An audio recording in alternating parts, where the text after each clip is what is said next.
Mesdames, Messieurs, bonjour à tous, bonjour à vous. C'est une nouvelle semaine qui démarre sur les antennes d'Equinox Télévision dans le cadre de 10-12 le Zénith. Heureux de vous retrouver en bonne place. Vous êtes assez nombreux à nous envoyer, comme à l'accoutumée, vos nombreux messages d'encouragement. Et nous aussi, nous sommes là, heureux de vous retrouver pour vous donner préalablement ou en permanence ou à plein temps toutes les informations les plus importantes. D'ailleurs, que nous essayons à notre façon d'analyser, de décrypter, mais surtout de rendre avec vous sur nos antennes du lundi au vendredi entre 10h et 12h. La grande famille de 10-12 le Zénith est présente ce matin et c'est un bonheur de les retrouver. Tous d'ailleurs, c'est vrai, on sort d'un week-end qui a été douloureux. On a tenté tant bien que mal d'en sortir et de revenir bien heureux ce matin. Heureux, oui, peut-être d'avoir dit un dernier au revoir à notre sœur, consoeur, amie, collègue Florazé. Heureux en même temps de lui dire que nous savons que tu es plus que jamais proche de nous. Bienvenue à vous, madame, messieurs. Commençons d'ailleurs à souhaiter bienvenue pour cette nouvelle semaine en Bonbon Bengan. Bonbon Bengan Kaindje. Je sais que c'est bien prononcé, hein? Kaindje. Ça veut dire quoi, Kaindje? Kaindje, c'est la lanière du lion. Ouais. C'est-à-dire, quand on allait en guerre, pour montrer que vous avez gagné, vous prenez la lanière du lion du chef qui était là, vous ramenez chez vous. Bonbon Voilà. Bengan Kaindje. Kaindje. Ouais, il faut quand même qu'on sache ce que veut dire Bengan aussi. Hein. Oui, mais non, pas toujours. Vous venez à la chefferie avec un bout. On ne décline pas les noms comme ça. Vous pensez que de nous, on va faire comme vous dites. Et que veut dire Amos? Vous mettez un plat, vous maintenant, vous venez apprendre. Soyez les bienvenus ce matin, Bonbon. C'était un plaisir de vous retrouver. Et comme à l'accoutumée, vous rentrez avec un sujet ce matin qui vous tient Bonjour à cœur. Monsieur Ngachou Numba, bonjour à vous chers téléspectateurs. Oui, la mairie de Pété Bandjoun, le RDPC, Rassemblement démocratique du peuple camerounais, va y trouver un remplaçant à Victor Fotso. Très bien. Mais ce n'est pas ce qui est tellement intéressant. Ce qui est intéressant, c'est les conséquences de ce choix. L'ancien ministre Akame Fumu a dit qu'un candidat doit être prêt pour être le représentant de ce département aux prochaines élections régionales. Donc sachez donc clairement, ne nous limitons pas au remplacement de Père Fotso seulement. Sachons que très bientôt, le RDPC est en train de préparer les régionales. Comment ça va se décliner? Et les chefferies traditionnelles et les élus locaux, je veux dire ceci, le RDPC va renforcer son pouvoir au niveau des départements et des régions. Et après alors, on commencera à parler de l'alternance au sommet de l'État qui pourrait, dans les 2-3 ans qui arrivent, ça va chauffer. Mais préparons déjà ce qui va arriver bientôt. Il faut quand même rappeler que le contrôle au niveau des arrondissements est quasi plein, même si aujourd'hui on va nous laisser comprendre qu'il y a une opposition entre guillemets qui existe, mais c'est plus que jamais compliqué. Donc, non, c'est plus compliqué que ce que vous n'imaginez. C'est plus compliqué. Ce n'est pas avec dire, par exemple, au niveau des régions, on aura combien d'opposants. Non, c'est pas comme ça. Il faudrait, les batailles seront rangées. Vous avez seulement vu ce qui s'est passé à la mairie de Pété Bandjoun avant l'arrivée du commissaire du comité central du RDPC. Les batailles seront... Et justement, c'est à ce moment qu'on va se rendre compte des réseaux qui se battent au sein du sérail. En tout cas, chacun voulant placer son poulain. Ils sont 3 dans cette mairie de Pété Bandjoun aujourd'hui. Nikilov Maptué, Emmanuel Chattué et surtout M. Robert Kenyé.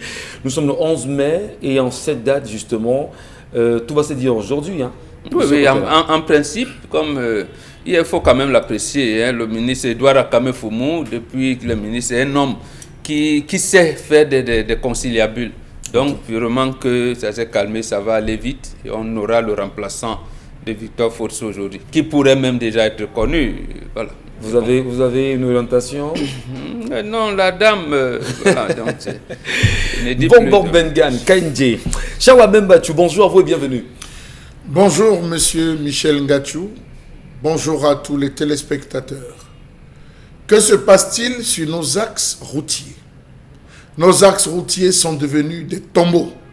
Alors que la prévention routière se vante de faire des chiffres, toute la fin de la semaine dernière jusqu'à ce début de semaine, le Cameroun a enregistré pas moins de 20 morts. 20 morts gratuites, 20 morts, on va le dire, dues à l'état de route, dues à l'ivresse, dues au problème, on va le préciser, de l'étroitesse de la route.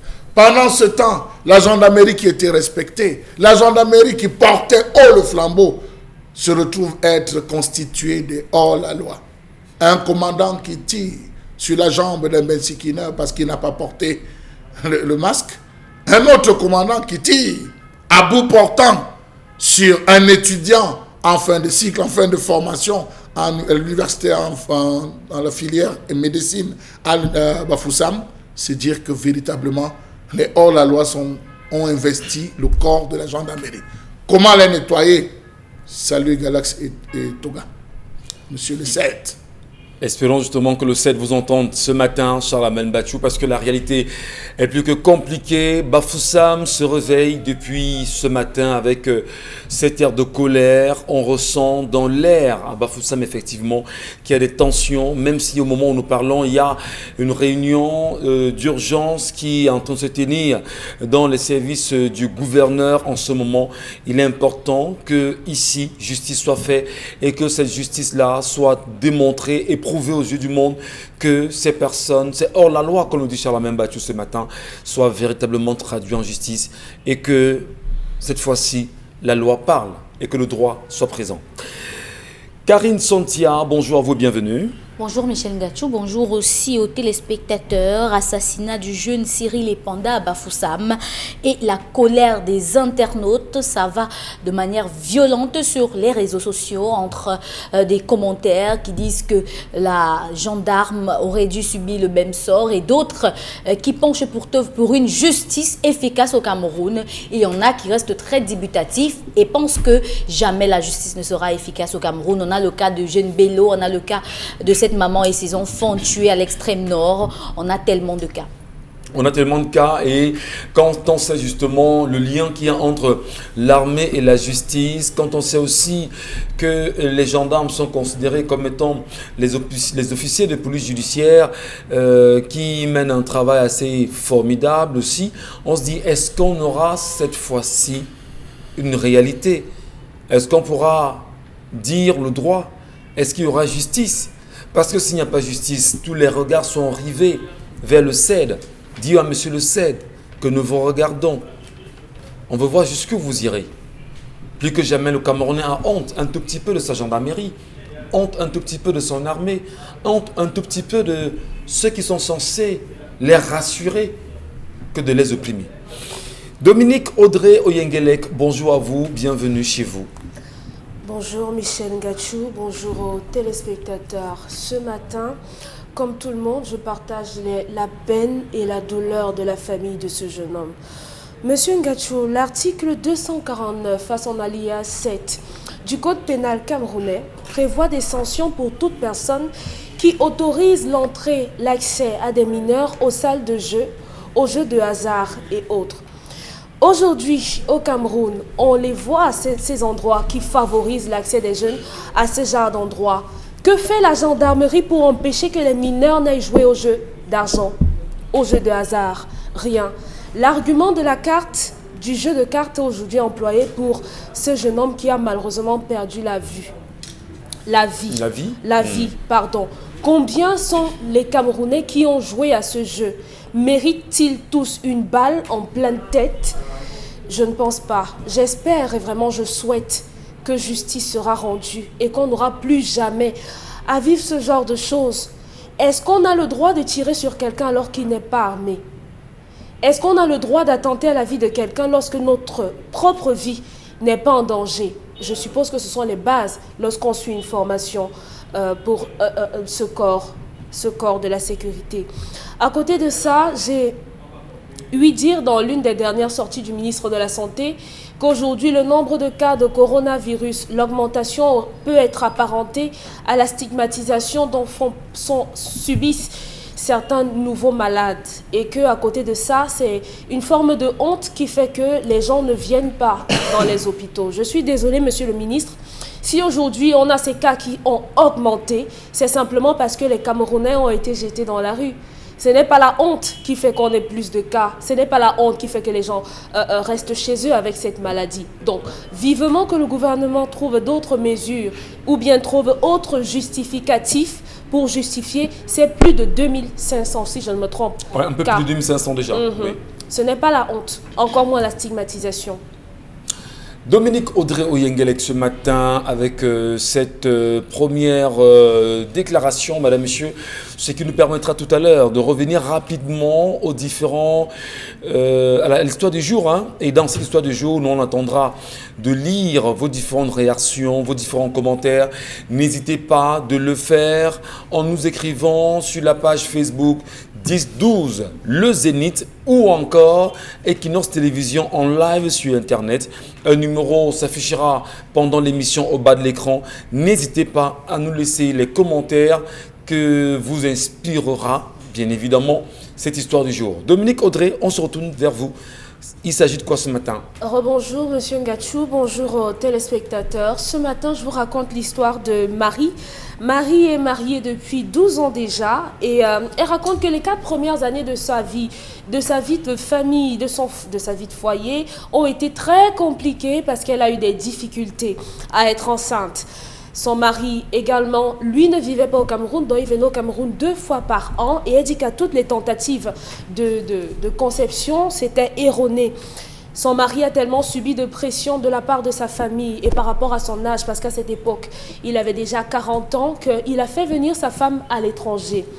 Elle dit qu'elle arrive à l'étranger avec son mari et lorsqu'elle est en train de fouiller des mails, elle tombe sur une conversation que son mari entretenait avec une femme ici au Cameroun et découvre que cette dernière est enceinte de son mari.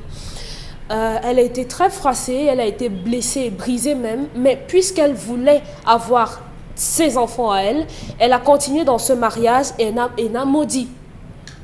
Elle dit qu'elle a eu recours à la PMA pour avoir ses 2 premiers enfants et que grâce à Dieu, elle a pu avoir 3 autres enfants normalement. Après l'accouchement de tous ces enfants, elle dit à son mari, puisque tu as un enfant déjà, je pense qu'il serait bien pour que tous nos enfants aient la même éducation et qu'ils vivent ensemble, que tu fasses venir ton fils ici avec nous. Sauf que c'est heurté au refus de son mari qui a dit non, c'est ma vie privée, tu ne t'en mêles pas, je ne veux pas que tu en parles, cet enfant ne viendra pas. Le problème qui se pose, c'est que après le refus de son mari, elle constate que la mère de l'enfant restait au Cameroun et son mari ont une relation un peu coupable. Celle-là appelle à certaines heures, ils envoient des messages un peu suggestifs et lorsqu'elle a essayé d'aborder la question avec son mari, c'est parti en sucette. Ils ont tellement eu de problèmes que quelques jours après, son mari finit par lui dire « J'ai décidé d'engager des procédures pour que l'enfant vienne ici. Il va vivre avec nous, c'est mon fils et tout. » Elle lui a dit non. Au départ, tu m'as dit que tu ne voulais pas, donc cet enfant ne viendra pas ici.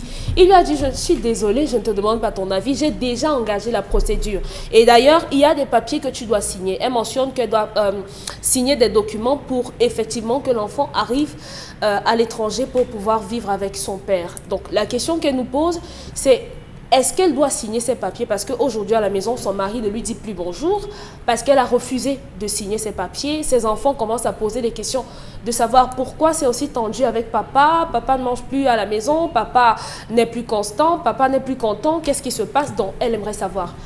Est-ce qu'elle signe ces papiers pour que l'enfant que son mari a fait en dehors du foyer vienne ou elle reste sur ses positions? D'accord. Bien compris ce matin, Dominique Audrey Oyengelek pour cette histoire du jour. Et je voudrais quand même préciser que les téléspectateurs, à chaque fois que vous racontez cette histoire, eux qui prennent le temps de nous écrire, vont rapidement trouver que Charles Hamel va juger en disant « Bam, voilà, la sanction est tombée, c'est une mauvaise femme ». Non, on va écouter justement les avis des uns des autres ce matin. Et on va commencer par Bon Bengan. Bon, cette femme a besoin d'assistance. Elle veut savoir ce qu'il aura lieu de faire. Accepte-t-elle de signer le papier de l'enfant et que l'enfant retrouve le cadre familial avec son père, qui est son géniteur, ou refuse-t-elle l'enfant et se met à dos son mari, comme c'est le cas en ce moment? Qu'est-ce qu'il faut faire? D'abord, ce n'est pas une femme, je ne sais pas quel âge elle a aujourd'hui, c'est une jeune fille. Elle a le comportement d'une fillette, qu'elle me le pardonne, parce qu'elle ne sait pas ce qu'elle veut, en fait. Elle pose le problème des railleries parce qu'elle n'a pas vite conçu. Elle pose le problème de la maîtresse de son mari. Elle n'aime pas. Elle veut faire semblant d'accepter d'avoir tous les enfants que son mari a fait avec d'autres femmes. Et quand le moment arrive où on doit les récupérer, elle dit non, elle ne veut plus. Non, en fait, c'est des comportements des jeunes filles qu'on drague là. Mais donc, elle n'est pas encore arrivée au niveau du mariage. Elle est encore au niveau d'une jeune fille, d'une lycéenne, d'une collégienne. Donc, il faut qu'elle grandisse un tout petit peu. Et grandir veut dire quoi concrètement, mon Bengan? Mais grandir veut dire la première chose suivante. On ne compte les enfants d'un homme que lorsqu'il est mort. Donc, elle doit le savoir. Maintenant, elle est en train de gérer sa curiosité. Je veux savoir, mon mari a. Elle a donc découvert des choses. Elle fait comme si c'est elle qui implémentait, qui impliquait, qui définissait le règlement intérieur de la maison. Ce n'est pas la femme. C'est l'homme qui définit le règlement intérieur de sa maison parce que l'enfant, c'est l'enfant de l'homme. Quand vous déclinez votre arbre généalogique, cher ami, c'est votre papa, on parle. Même lorsqu'on vous disait l'Afrique est matrimoniale et tout. Non, c'est pas ça. Quand j'ai 4 femmes et je donne le nom d'un Kandji à 3 enfants, on va dire un Kandji d'Ngotel, un Kandji d'Ngotel, c'est or. Mais quand elle va lui-même, le Kandji, va décliner, va dire je suis un Kandji Mbengan, puis ainsi de suite, ainsi de suite. Il ne va pas dire je suis un Kandji d'Ngotel, je suis un Kandji. Non, ça n'existe pas. L'enfant, c'est l'enfant du père. Et sachez-le une fois pour toutes, c'est l'homme qui définit le règlement intérieur de la maison et vous l'appliquez sans hésitation ni murmure. Et Charles Lamel l'a répété ici, sans hésitation ni murmure. Et vous avez le devoir d'oxygéner la maison. Donc, au lieu de se rendre compte que cet enfant, il a quel âge? Il est élevé au pays. Moi, mes enfants sont ici. Sûrement sont dans 2 niveaux, 2 cultures différentes. Comment je pourrais avoir des trucs? C'est là le problème. Elle ne regarde pas ça, comment ça pose le problème. Parce qu'au départ, non. On n'espionne pas son mari, monsieur Ngatou. Oui, mais c'est l'espionner. On n'espionne pas, c'est une faute grave. Ce monsieur est même indulgent. On n'espionne pas son mari. Non, mais bon, permettez. Même si par extraordinaire, vous savez que votre mari, vous rencontrez dans les réunions, c'est pas moi, des salons de coiffure où elles vont. Et c'est que mon mari a un enfant là-bas, vous vous taisez. Vous vous taisez.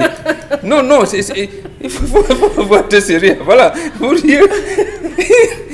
vient espionner, on espionne son mari. Nous sommes en train de faire les enquêtes, c'est pas le Colombo là. Mais c'est pas l'inspecteur d'Eric ici quand même. Bon, Bengan, pour être un peu plus sérieux. Il y a quand même nos soeurs qui vous regardent ce matin. Il y a nos enfants, il y a vos enfants, il y a des femmes qui vous regardent ce matin. Et à vous entendre parler, elles ont le sentiment que vous voulez justement faciliter, du moins, la compréhension à ces filles, à accepter l'infidélité de l'homme quand même. Un homme n'est pas infidèle. D'abord, il faut savoir ce qui est arrivé. C'est l'Église qui nous a imposé la monogamie. Et c'est là où les troubles sont entrés dans nos familles. Avant, il n'y avait pas de sorcellerie, même si vous avez 4 femmes. Ces problèmes n'existaient pas. Mais lorsque les églises chrétiennes sont arrivées, ils réussissent à évangéliser Mbombok, à le convaincre à manger la Sainte Seine ou la communion. On va lui demander de choisir une femme avec laquelle elle va célébrer l'église. Et mes autres 3 femmes font comment? C'est là où les rancœurs commencent et disent ah oui, c'est la plus aimée. Ah oui. C'est comme ça que l'église est venue, j'allais dire, empoisonner nos familles. Donc il faut que ceux qui nous écoutent le savent. Donc vous revenez donc, même avec Covid-19 là, vous savez, revenez en Afrique.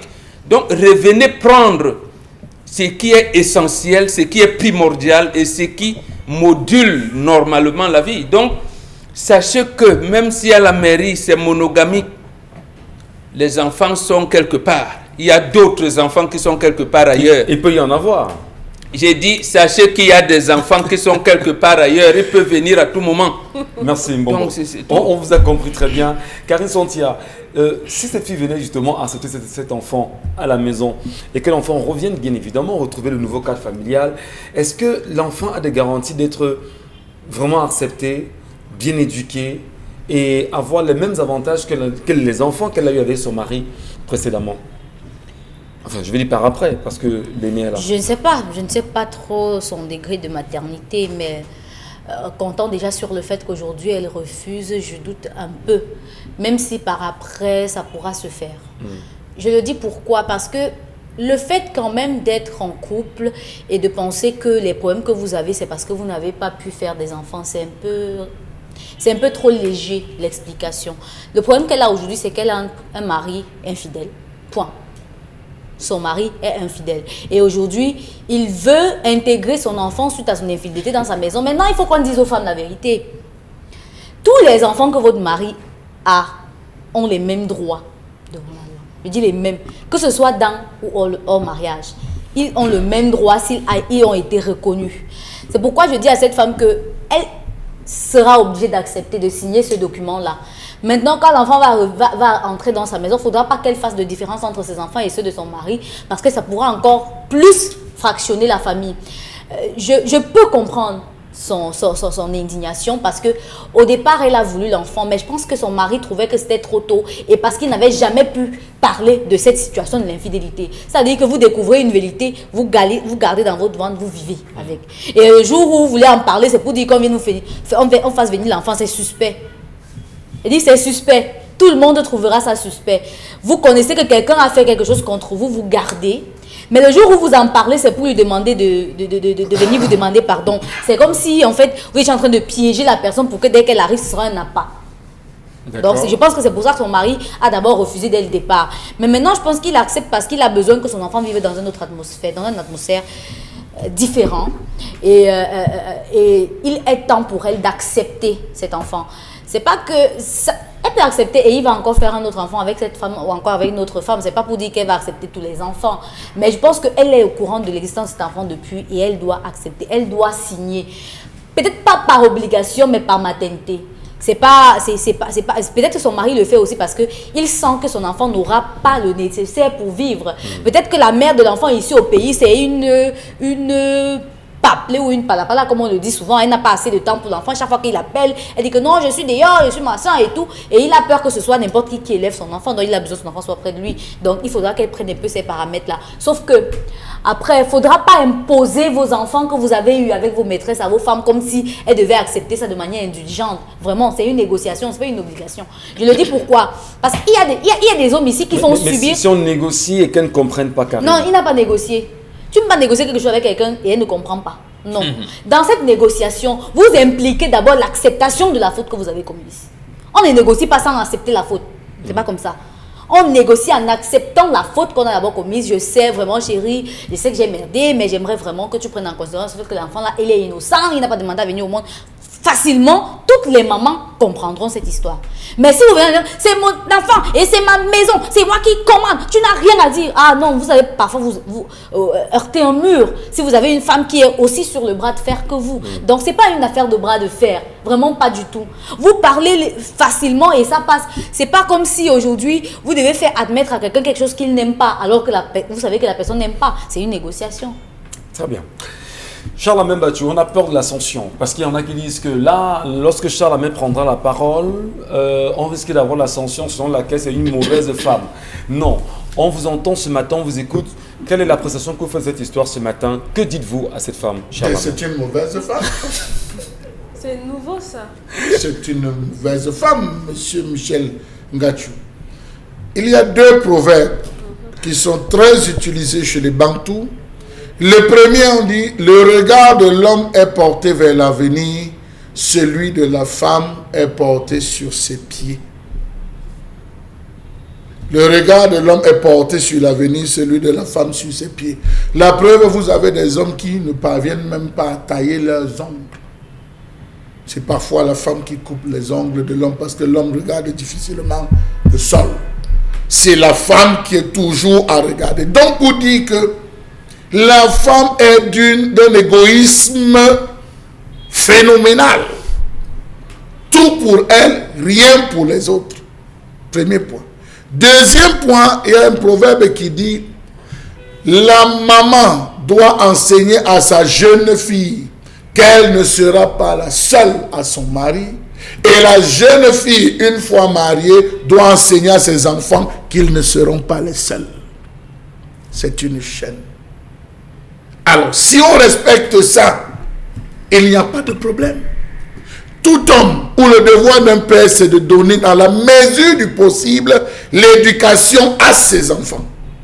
Quand on dit ses enfants, on parle de ses neveux et on parle de son sang. C'est un devoir, c'est bantou.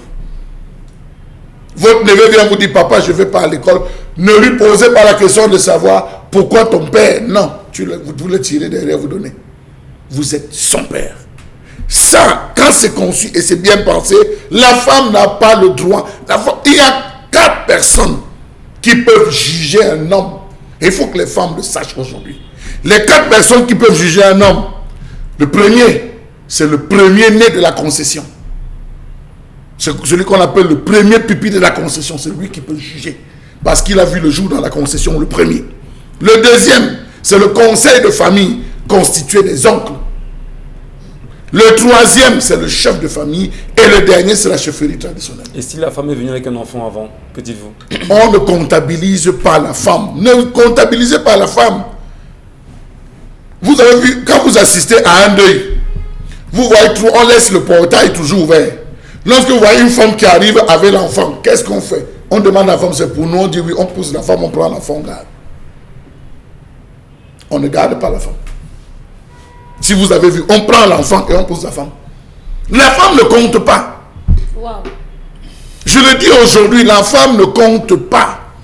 Allez même au nord, allez au centre, allez au sud, allez à l'est, allez à l'ouest. La femme, la vie de la femme se donne derrière. C'est pas très dur de le dire, Charles Hamel.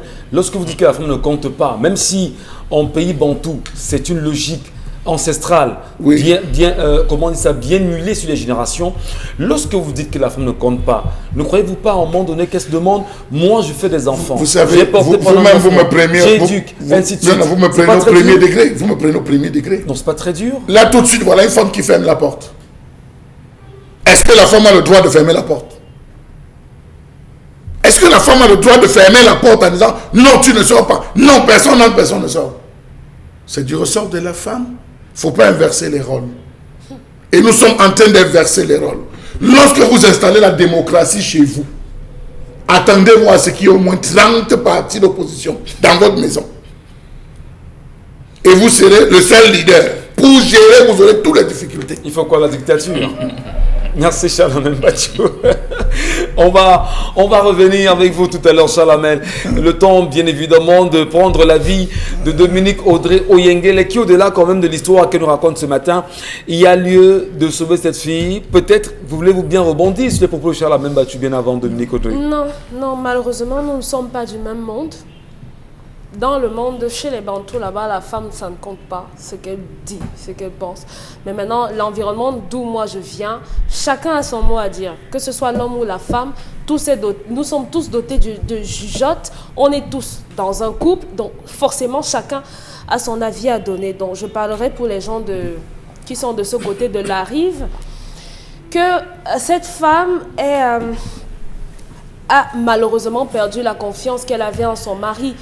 Toutes les femmes qui ont traversé la difficulté de la conception savent ce que ça implique de se rendre compte que, à côté, votre mari a fait un enfant avec une autre femme. Quand on est un homme et lorsqu'on dit qu'on est un chef et qu'on s'assume et tout, on doit avoir un peu de courage et de dire à sa femme, voilà, puisqu'avec toi ça n'a pas marché, je me suis lancée dans une entreprise et ça a marché avec quelqu'un d'autre. C'est ça être un homme, assumer chacun des actes qu'on pose et non se cacher derrière une pseudo-chefferie pour dire que je suis l'homme, j'ai pas de compte à rendre, on ne me fouille pas, machin. Vraiment, ça ne sert foutrement à rien. Mais Charles Hamel pense que pour bien vivre avec une femme dans sa maison, il faut être un bon dictateur et non un démocrate. Je ne suis pas sûr que ça marche. Si vous imposez la démocratie dans votre maison, vous êtes démocrate. Mais si vous ne l'êtes pas en même temps, vous êtes un dictateur. Mais ça, c'est dans votre... On est un consensus. Voilà. Ceux qui Il y a le le pensent... consensus. Vous ne savez pas ce que c'est que le consensus. C'est le consensus qui est africain. Très bien. Dominique Audrey, on Je ne poursuit. suis pas sûre que ça marche parce que moi, je crois plus aux actes. J'ai du mal à m'attarder sur ce que les gens disent. J'aimerais bien voir ça sur le terrain. À côté de ça, moi, je dirais à cette femme de signer. Signer chez qui? Signer comment? De signer les papiers pour que l'enfant de son mari vienne. Mais il faudrait quand même qu'elle dise à son mari honnêtement, en le regardant dans le blanc des yeux, en lui disant que l'enfant qui viendra, je peux te le dire honnêtement, ça ne sera pas facile. Parce que vraiment, ça ne sera pas facile. Cet enfant est venu sous la contrainte du mari. C'est un homme qui a refusé que sa femme vienne lorsqu'elle a mis face à un acte qu'il a commis des années avant. Et il a fait une fuite en avant. Il lui dit non, je ne veux pas, ne t'en mêle pas, c'est ma vie Mais privée. qu'est-ce qui va faire la difficulté quand vous dites que ce ne sera pas facile? C'est que c'est une imposition. Moi, je suis de ceux qui pensent que lorsqu'on est dans un couple, ou bien lorsqu'on est, parce que les gens aiment bien cataloguer les femmes ont une façon de fonctionner, ont une façon de penser. C'est pour ça que je dis généralement aux hommes, donnez l'impression à la femme qu'elle donne son avis. Donnez l'impression, même à l'enfant, que son avis compte. La personne ne se sentira pas mal. Lorsque vous êtes avec une femme, vous lui dites, de toute façon, ton avis ne compte pas, puisque j'ai déjà engagé la procédure. Donc, ça va se faire. Ça veut dire que qu'elle signe ou qu'elle ne signe pas, l'enfant viendra. Et maintenant, dans la maison, c'est elle qui gère. Mais elle il y en aura a- donc un et il y en enfant a, qui va Dominique subir. Audrey, vous le savez très bien, il y en a Oui. qui, quand bien même vous allez quand même les voir, vous demandez leur avis, Ouais. vous prenez leur avis, et même si vous n'implémentez pas, des mois après ou des années après, on vous dira, d'ailleurs, dans cette maison, on ne m'écoute jamais. Les femmes disent toujours ça. Et malgré quand même ça, vous acceptez qu'il faudrait au moins se prendre les avis? Oui, oui. Si on est deux, l'enfant, c'est moi qui vais faire à manger, monsieur Gatchou. C'est moi qui vais m'assurer que ses vêtements sont propres. C'est moi qui vais gérer cet enfant. Si vous venez avec la force, malheureusement, c'est l'enfant qui viendra, qui va subir toutes les frustrations, même sans le vouloir, elle fera du mal à cet enfant. Donc, il y a une méthodologie qu'on doit employer lorsqu'on veut ramener les erreurs qu'on a commises en dehors de nos foyers, dans nos maisons. Il y a une méthodologie et les hommes doivent respecter les sentiments de leurs femmes. Vous êtes chef, ça c'est pour vous, mais c'est dans vos têtes. Je le dis tout le temps ici. Les hommes ont l'impression que c'est eux qui décident, mais en réalité, non. Donc, il faut respecter que la femme a ses sensibilités. Aujourd'hui, voilà une femme qui est blessée. Si vous voulez, si cet homme était dans la logique de la négociation, il ne serait pas arrêté de dire bonjour à sa femme. Là, il est dans une imposition. Tu ne ramènes pas l'enfant là, toi et moi, ça ne va pas marcher, ça ne va pas faire ci. Madame, ramenez cet enfant. N'a-t-elle pas peur de voir son couple se briser, c'est son justement c'est mariage ça. se gâcher? Son mari lui a posé deux conditions. Soit l'enfant vient, soit le mariage est foutu en l'air. Et il est question que les enfants qu'elle a eus avec cet homme aient la présence de leur père. Donc, madame, Qui sera perdant? acceptez, ce sont ses enfants. Acceptez que cet enfant Là, c'est vienne. pas l'autre enfant mais sera gagnant. avec le temps, elle va l'accepter. vous Avec amusez, le temps, elle va l'accepter. Vous Avec vous le amusez. temps, elle va Je l'accepter. vous ai dit que les Donc, femmes, cette c'est tout femme- pour elles, rien pour les autres. Cette femme ne parle pas pour elle. pour Son elle, problème, rien ce pour les sont autres. ses enfants. Donc, qu'elle accepte, mais qu'elle sache que ça peut Apprenez s'arrêter à à tout accepter moment. la présence des autres. On vous élève en vous le disant. La condition de tout temps, vous êtes bantou, madame, que vous le voulez ou non. En vous coule un sang de bantou. Acceptez que vous n'êtes pas monogame. Même si vous avez signé monogamie, vous avez votre co-épouse. Une fois que vous l'avez intégré, monsieur Michel Gatchou, vous n'êtes pas surprise d'entendre que votre mari a un autre enfant. Et quand il a Vous un n'êtes autre pas enfant, surprise. il me À défaut de l'impose. ça, Il me l'impose. vous êtes cet marié enfant. monogame, madame. Non, Madame, vous monsieur êtes marié Gachou. monogame. Non. À la maison, il y a un sac que votre mari dit ne touche pas. Ce sac ne touche pas. Pourquoi? Et la femme ne touche pas. Pourquoi vous ne touchez pas? Allez Pourquoi toucher. je touche pas? Je touche. Ah, d'accord. Vous ne me ramenez Vous pas allez les voir choses ce chez que moi. vous cherchez. Ah, Karine Santia, mais- une minute. vraiment. Ce que j'observe encore dans l'histoire de ce matin, c'est que cet homme a l'air très vilain. Vraiment, dans tout ce qu'il fait, Il est je ne mal vois pas ce appris. qui est bantou dedans. Très mal appris. Cet homme-là, vraiment, il est vilain. Il m'a l'impression d'un homme qui est frustré avant. Et quand il a eu une autre femme, il s'est rendu compte qu'il était un homme. Je le dis pourquoi. Parce que lorsque votre femme constate quand même votre infidélité, ce que vous dites, c'est que vraiment, c'est ma vie privée. Et maintenant, il veut importer sa vie privée dans ma maison. Non, mais maintenant que je comprends... Dans votre maison. Maintenant que je comprends cette histoire de cette manière, je parviens quand même à comprendre pourquoi cette femme ne veut pas cet enfant. Parce que si c'est votre vie privée, qu'elle reste privée. Oui, parce que la vie privée ne doit pas être publique. Si je suis le public, votre vie privée reste votre vie privée. N'importez pas votre vie privée dans ma maison. Pourquoi? Lorsque quelqu'un vient avec une nouvelle pareille et vous dit que je veux que tu fasses venir ton enfant à la maison. Mais tu dis que c'est ta vie privée. Alors que quand elle dit c'est pour introduire un dialogue, pour que tu dises non, en fait, il y a que je savais pas que tu savais et tout. Pour l'amadouer un peu et comprendre. Mais toujours est-il que le faire aussi. Mais là, les femmes, on se connaît. De toutes les façons, l'histoire de ce matin nous enseigne qu'il y a des polygames précoces. Merci. Qui n'ont jamais compris que avoir 2 femmes ne veut pas dire forcément que vous êtes polygame. Parce que lui, dans sa tête, il ne sait même pas s'il a la femme. Merci. Allez, laissez-nous vos commentaires, madame, monsieur, à l'instant, vos réactions, que vous inspire l'histoire du jour. Écrivez-nous rapidement sur 10-12. Le Zénith, c'est sur Facebook ou encore sur le live direct qui se fait effectivement sur Equinox Télévision. Nous prendrons le temps de vous lire et Karine Santia tout à l'heure vous lira. Merci vraiment de laisser vos commentaires et d'apporter une adresse ou encore un soutien à cette fille qui plus que jamais a besoin de vos idées pour bien évoluer. Dans un instant, madame, monsieur, Cher Lamel s'installe avec la colère.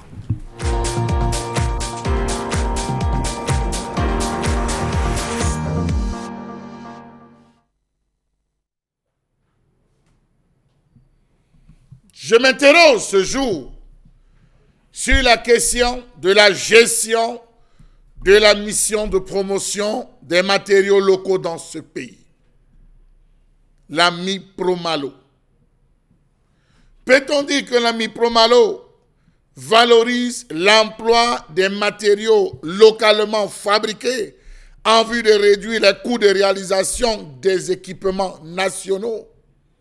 Point d'interrogation. Qu'est devenue l'unité de production des briques de terre stabilisée et construite au quartier Colbison à Yaoundé qui devait produire 20 000 briques par jour, financée à hauteur de plusieurs milliards? La brique se porte mal au Cameroun. Pourtant, toute une structure qui gère des milliards de francs CFA existe. Savez-vous qu'elle devait mettre à la disposition des Camerounais des blocs de terre comprimés, BTC, des briques de terre cuites, pierres de taille, tuiles en micro-béton, carreaux en granulat ciment, briques réfractaires, poterie et céramique fine, séchage du bois à l'énergie solaire. Jusqu'à ce jour, on a encore réduit à ouvrir des cimenteries et utiliser le parpaing. Comment comprendre que les matériaux locaux sont toujours marginalisés dans le secteur des BTP? Comment comprendre qu'après la création du MIPROMALO en 1990, le parpaing se porte encore bien au Cameroun? Comment comprendre que le Cameroun ait créé cette structure sans avoir pensé mettre en place au préalable des normes pour la brique de terre?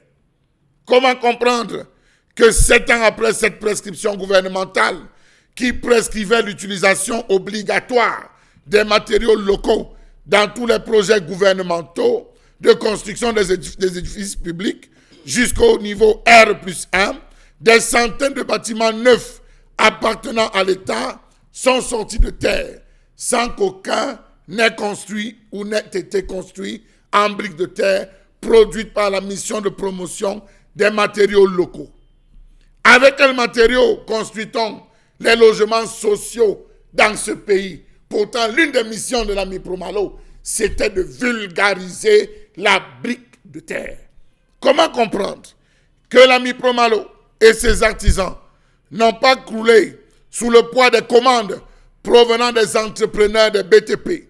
Pourtant, l'utilisation des briques de terre stabilisées dans les BTP est susceptible de réduire le coût final des travaux de 30%, en plus de l'avantage de beauté qu'offre la brique.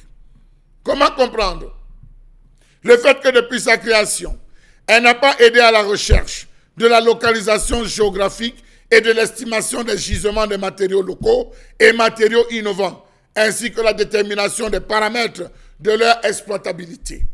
A-t-elle déjà procédé à l'étude des différentes techniques et méthodes d'exploitation, de transformation et de mise en œuvre des matériaux locaux et matériaux innovants en direction des populations et des opérateurs économiques nationaux? Que non. A-t-elle seulement procédé à la labellisation de l'assistance technique et la normalisation des matériaux locaux et des matériaux innovants? Que non. A-t-elle seulement procédé à l'identification et à l'assistance technique auprès des entreprises de production et de construction des logements à faible coût en matériaux locaux et matériaux innovants? Que dire non. Pourquoi donc la Mipromalo est-elle absente de la réalisation des travaux en régie, de la maîtrise d'œuvre et du suivi des chantiers de l'État? A-t-elle seulement procédé de la création des unités pilotes de production industrielle et de valorisation économique et professionnelle des matériaux locaux et matériaux innovants de construction? Encore non. Finalement, la Mipromalo a été créée juste pour orner l'espace structurel, institutionnel. Au fond, la Mipromalo ne travaille pas.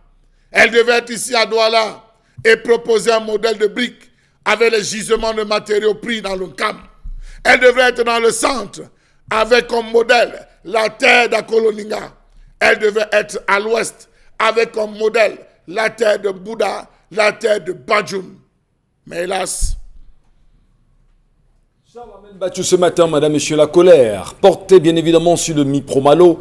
Cette mission de promotion des matériaux locaux est placée sous, on va dire, le regard du ministère de la Recherche scientifique et de l'innovation, une fois de plus que jamais, que Madeleine, le docteur Madeleine Chouette, n'ait pas l'impression qu'en regardant cette émission ce matin, nous jetons le dévolu sur elle méchamment, mais c'est simplement parce que on regarde, on essaie d'évaluer, on essaie d'étudier, on essaie de toucher la réalité dans ce que ça représente aujourd'hui.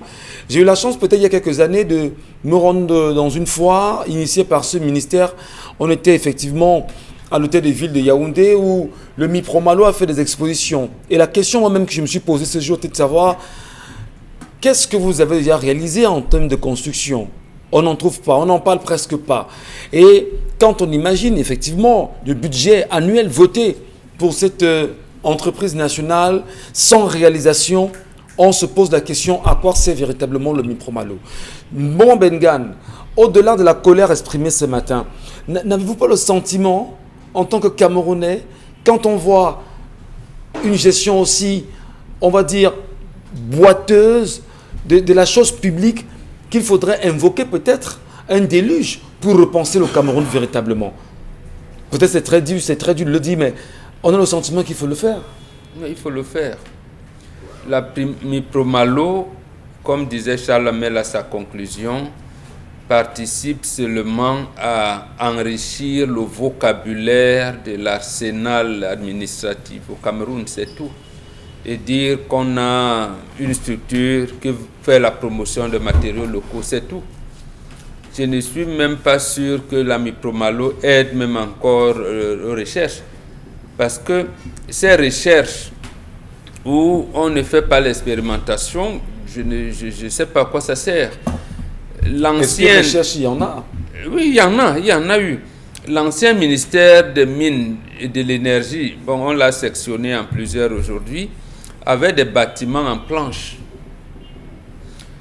J'ai vu, la régie nous a montré tout à l'heure quelques images de la Société de presse des éditions du Cameroun, la SOPECAM, qui avait des bâtiments en planche et en briques, donc, et avec la terre. C'est ça qui sied le plus. Et Charles Hamel a posé une question fondamentale. Comment au moment où on crée la Mipromalo et on demande aux citoyens camerounais de s'investir dans la construction de leur logement avec les briques, et c'est là où le parpaing, lui, il pouvait prendre l'essor. C'est incongru.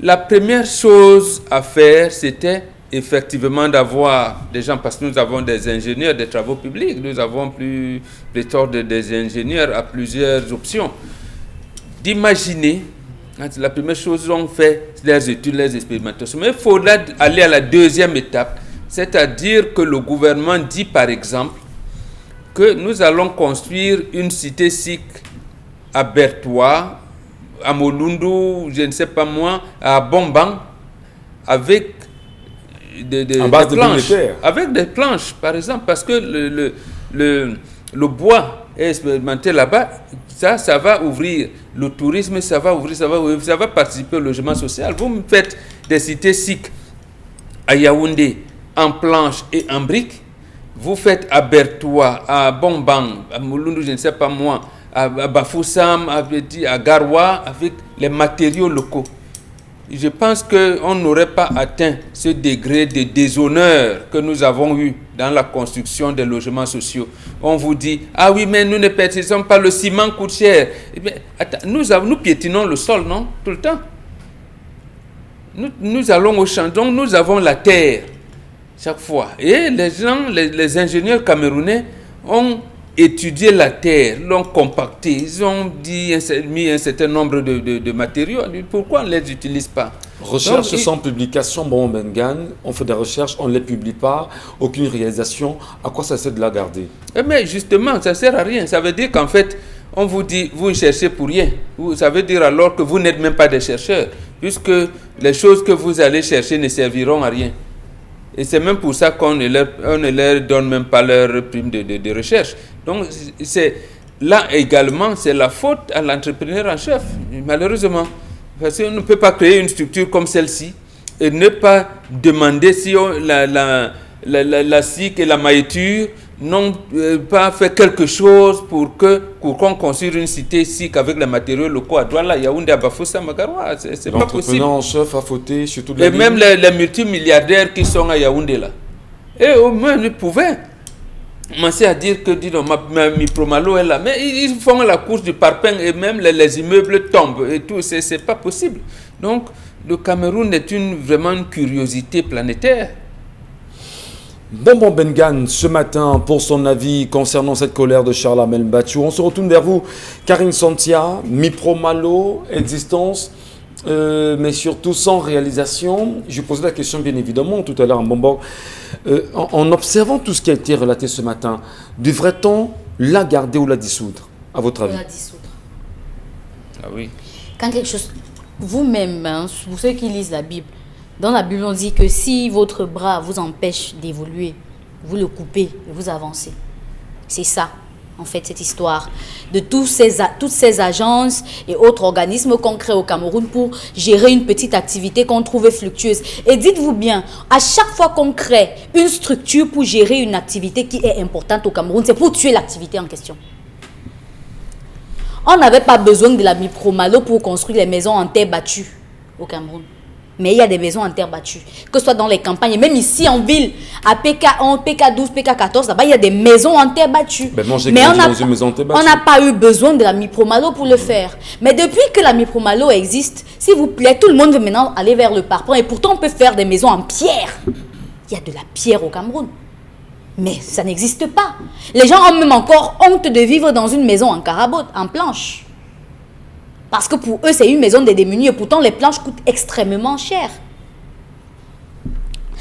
Quels sont pour moi quel est le genre de matériel à promouvoir? Ça, c'est cette question que la Mipromalo devait répondre. C'est à cette question que toutes les structures de recherche sur les constructions dans le monde prévoient aujourd'hui. Que ce soit pour promouvoir... le même, Karine. Est-ce que le problème même de cette entreprise, c'est qu'elle ne parvient pas à communiquer sur ses recherches? On communique quand on a d'abord fait la recherche. Mais oui, on nous a fait comprendre qu'il y a des recherches, il y a des publications, mais il n'y a pas de réalisation. Est-ce qu'il ne faut pas déjà... Il n'y a pas de réalisation. Est-ce que c'est la communication qui va faire la réalisation? La communication existe quand il y a eu réalisation. Parce que vous avez produit une recherche, voilà ce que ça a produit de manière matérielle, et puis on communique sur ce que vous avez déjà fait. Mais s'il n'y a pas de matérialisation, ça sert à quoi de taper sur tous les tam-tams qu'on a fait la recherche? Donc le Mipromalo ne sert à rien, vous dites? Je vous ai dit que ça ne sert à rien. Alors je vais poursuivre en disant que pendant la crise, depuis le début de la crise dans le nord-ouest et le sud-ouest, il y a eu des propositions qui sont même quittées sur ce plateau en disant que normalement l'armée devait mettre sur pied des camps pour retenir les déplacés internes. Le génie militaire. Le génie militaire C'est devait ça. le faire. Et ça pouvait être avec la contribution de l'ami Promalo. Absolument. Pourquoi?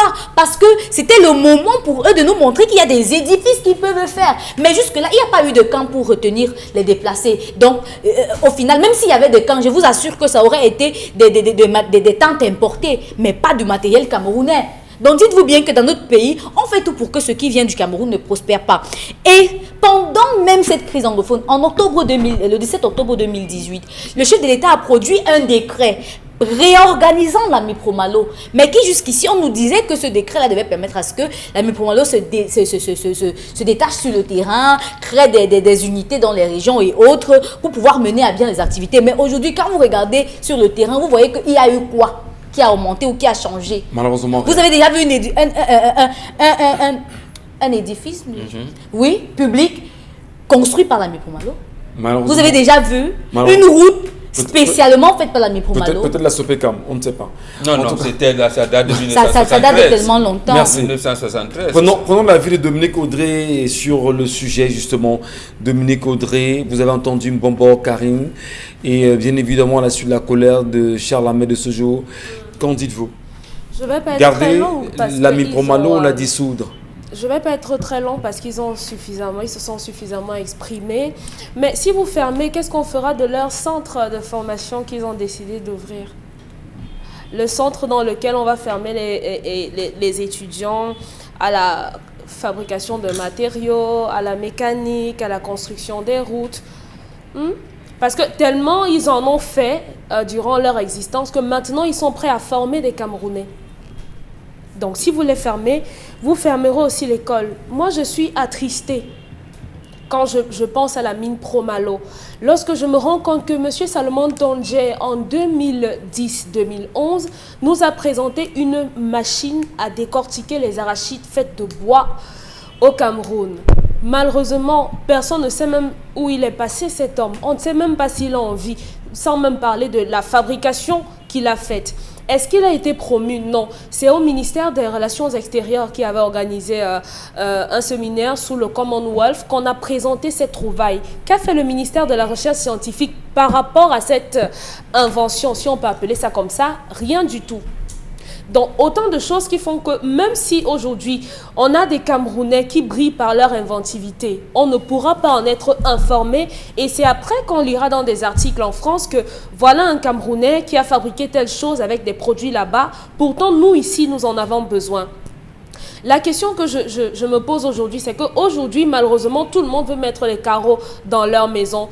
Aujourd'hui, on nous fait la promotion des carreaux, on fait le revêtement du sol, on nous fait les publicités sur les sanitaires, alors qu'au Cameroun, on devrait être en même de pouvoir fabriquer ces choses-là. Rendez-vous compte qu'aujourd'hui, à l'étranger, chez les Blancs là-bas, par rapport à un constat que j'ai fait, ils ne sont plus trop carreaux, ils ne sont plus trop sanitaires avec, je crois qu'on a... Je ne sais pas comment on appelle la matière là. Oui, ils ne sont plus trop avec ça. Oui, la céramique. Maintenant, ils sont plus à l'utilisation du bois. Alors que nous, aujourd'hui, on est en train de se ruer vers ce qu'eux, ils n'utilisent plus. Comment donc mettre en avant notre bois? Monsieur Ngachou, on ne fabrique même pas le cure-dent. On ne fabrique pas? Le cure-dent. D'accord. C'est ici que je l'ai appris. Rendez-vous compte bien évidemment. que... Nous importons le cure-dent. Oui, le mine Promalo alors. C'est quoi le ministère de la Recherche scientifique? C'est donc quoi toutes ces années de recherche? Qu'est-ce qu'on a cherché?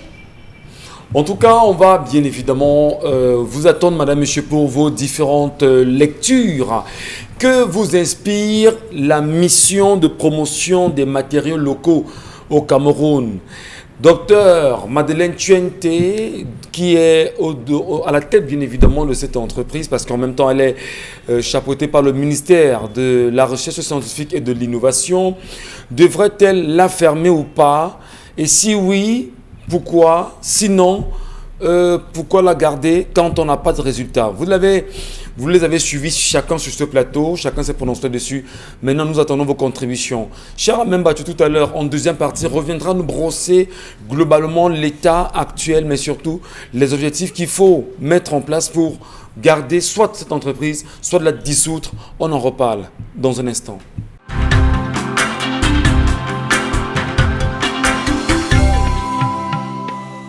madame, monsieur, bon retour à vous sur 10-12 le Zénith pour la deuxième partie. Charles-Amel Bachou, nous nous retournons vers vous véritablement pour vous questionner. À quoi nous sert de façon simpliste la mine Promalo? La garder ou la dissoudre? J'aurais préféré qu'on emploie plutôt l'expression la repenser. Chaque pays est doté d'un patrimoine architectural particulier. Regardez les États-Unis. Il y a des États où l'on a construit qu'avec le bois, rien que du bois, un style de bois particulier. Ce bois qu'on utilise aux États-Unis, vous partez au niveau du Canada, vous allez vous rendre compte que c'est une autre architecture.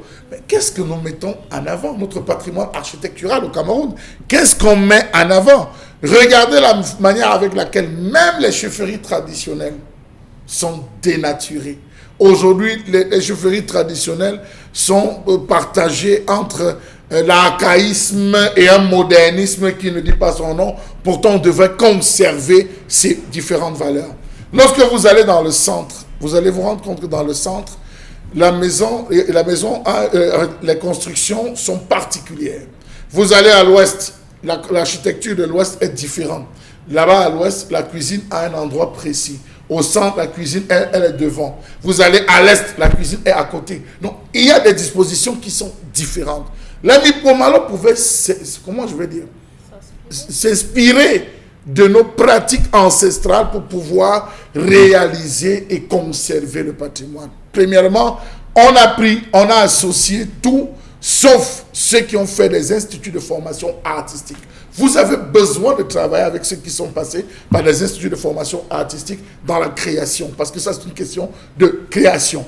Autre chose, vous parlez de l'ami Promalo quand le bois ne vous appartient pas. Le bois ne vous appartient pas, le bois appartient aux puissances étrangères. Le bois ne vous appartient pas. On ne parvient même pas à nettoyer le bois, c'est-à-dire transformer le bois sur place avant de l'envoyer. Vous allez utiliser le bois où? Dans une zone comme le littoral, les zones balnéaires, c'est le bois. Limbé, la zone de Limbé, la zone de Douala, bref, le littoral, c'est le bois. Lorsqu'on va à l'ouest, du côté de l'ouest, vous avez vu les pierres à Bangwa, les pierres à Bayangam, les pierres à Bandjoun. Vous avez des pierres, des constructions en pierre, même à Bangou, vous avez des pierres. On est dans les grasses files. On peut exploiter, on peut utiliser les matériaux, des matériaux locaux. La pierre, on peut construire en pierre. Ça va donner véritablement une belle couleur. Or, on nous envoie dans le parpaing. Ce que les gens oublient, c'est que le parpaing est destiné aux zones tempérées. C'est-à-dire, en journée, il accumule la chaleur, le soir, il la relâche et accumule la fraîcheur.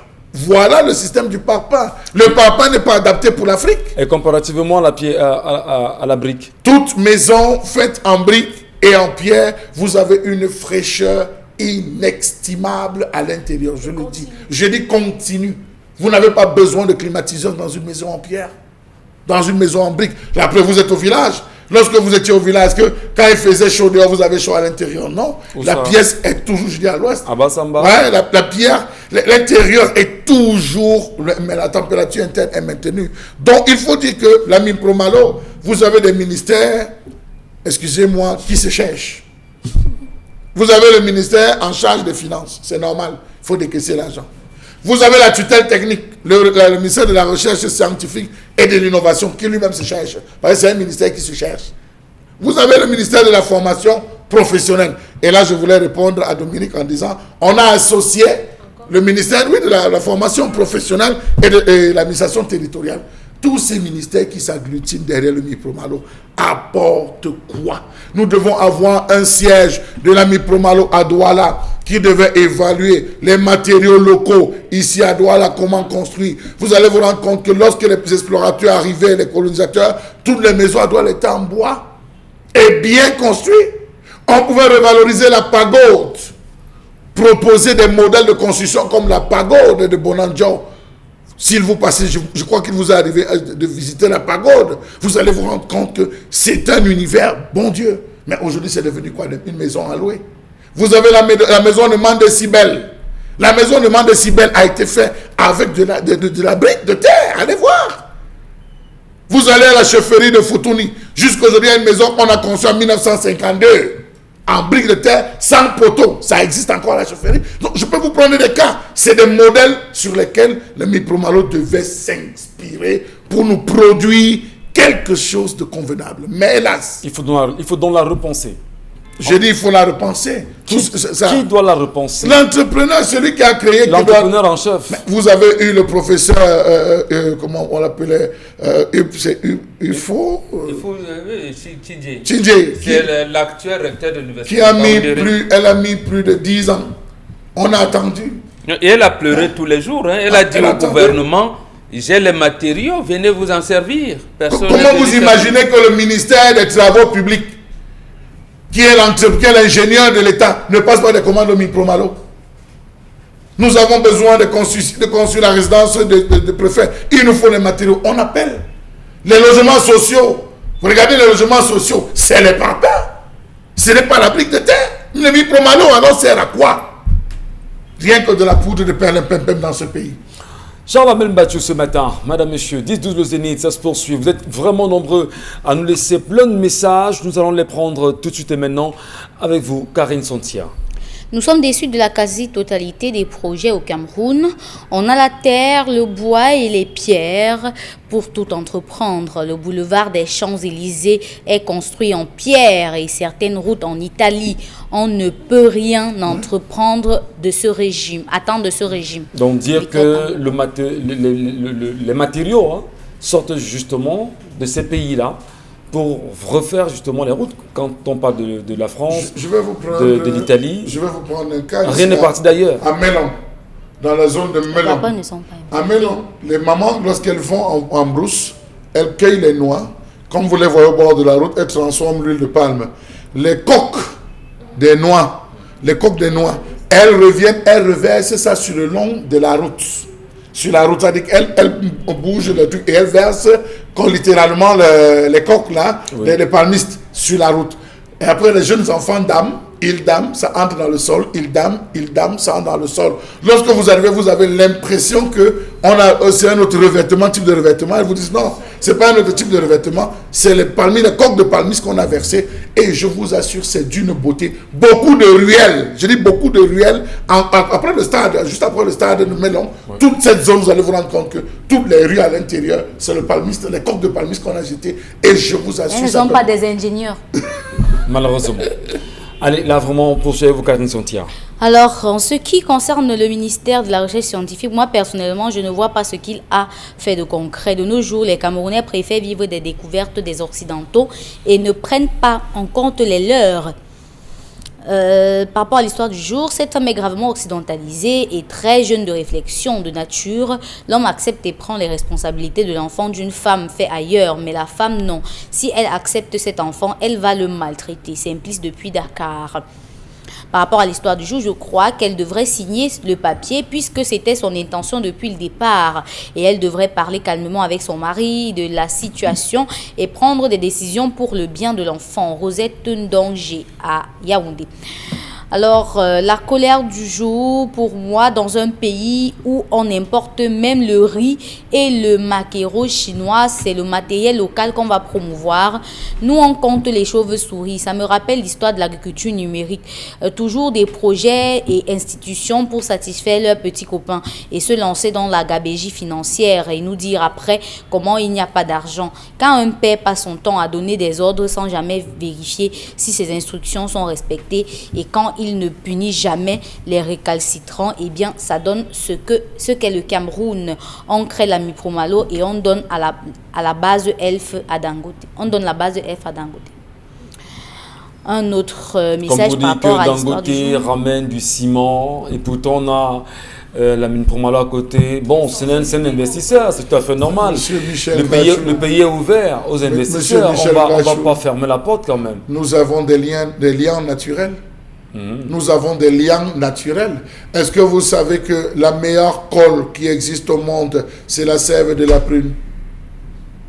La meilleure colle qu'on utilisait traditionnellement, même en peinture, les gens nous regardent, la sève de la sève de la prune, du prunier, la sève du prunier autant pour moi, qu'on utilise. S'il y a des lianes naturelles, savez-vous, vous allez vous rendre compte qu'aujourd'hui, de plus en plus, les gens utilisent de la terre pour contrer le parpaing. Vous allez à Banjul, vous faites des prélèvements de terre à Banjul, à Bouddha, c'est les meilleures terres. Vous revenez, vous faites traiter la terre, vous écrasez, vous tamisez la terre pour enlever certains agrégats, vous conservez la poudre de la terre de Bouddha, vous mélangez à de l'eau avec comment il y a un lien qu'on utilise dans le bois, un lien, la colle blanche qu'on utilise dans le bois, vous mélangez à l'intérieur, vous faites le revêtement de vos murs, je le dis, les gens peuvent le faire, vous faites la peinture de vos murs avec la terre, c'est la plus belle couleur qui existe, je dis la plus belle de toutes les couleurs qui existent. Je vous prends des cas, on utilise, vous avez vraiment monsieur, de quoi Mipro Malo devait utiliser. Il y a fort à faire. Hein. Il y a à faire dans ce pays, il y a à faire, nous sommes en train de jouer. La Mipro Malo, le littoral a un modèle, vous allez en Pays-Bassa, il y a une construction propre, typique en l'Égypte, je dis typique à l'Égypte ancienne. Je dis, faites le tour, vous allez voir, c'est typique à l'Égypte ancienne.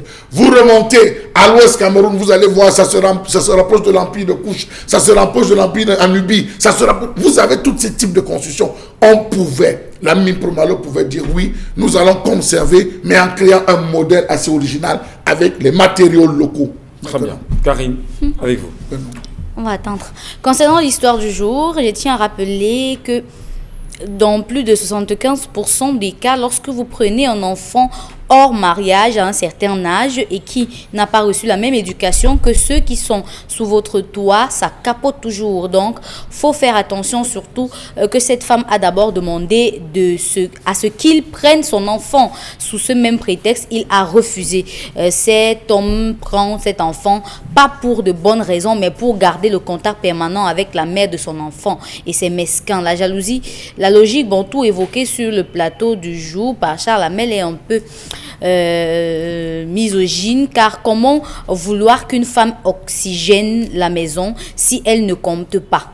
Comment vouloir que cette femme donne ne serait-ce qu'un semblant d'affection à un enfant qui lui est imposé de cette manière? Il veut te prendre pour une mougou, non? Eh bien, ma mère ne signe pas tant qu'il n'y a pas de compromis. Non, il faut préciser une chose. La conception en Afrique parle de complémentarité entre l'homme et la femme. On ne parle pas d'égalité d'ici, de ça, c'est là. Parce que si vous entrez dans ce sens, on commence à voir les oppositions. Dans la complémentarité, qu'est-ce que l'homme fait? Qu'est-ce que la femme fait? Ou alors, qu'est-ce qui est dévolu à la femme? Vous ne demanderez jamais à un homme d'être enceinte. Ça aussi. Donc, lorsqu'il y a des tâches dans la maison, dans le ménage, et même la manière, lorsqu'on dit la nuit porte conseil, c'est une expression africaine qui veut dire quoi? C'est la femme qui dit à son mari, voilà, et lui donne le temps d'apprécier, de déclamer dehors. Voilà comment ça se passe. Là, comment ça se passe. Mais la femme est grande derrière l'homme. Mais quand on dit, il faut dire à côté, vous mettez à côté, elle est devant. Et quand elle est devant, elle va reposer les problèmes maintenant. L'éducation des enfants appartient à qui? On dit, voilà comment la société s'est désormais. Vous voulez réagir? J'estime que ceux qui suivent notre programme, qui suivent les interventions, ne devraient pas prendre au premier degré. Et c'est ce que j'ai l'impression. Les gens prennent au premier degré ce qui est dit. Monsieur Michel Ngachou, si vous êtes installé chez vous, vous êtes assis avec votre épouse, vous êtes en train de regarder la télé, vous voyez votre neveu qui débarque avec un sac. Il vous dit, papa, je ne veux plus vivre de l'autre côté, je veux désormais rester avec vous. Vous allez le mettre dehors? Non. Vous allez le mettre dehors? Non. Mais vous savez ce que votre femme va dire? Tu es parti arranger là-bas et tout, vous avez monté le plan pour venir m'imposer ici. Pas tout, hein. Oui, comme la preuve là. Pas On tout dit temps. que cet homme est mesquin parce qu'il a pris cet enfant pour venir déranger la femme. Voilà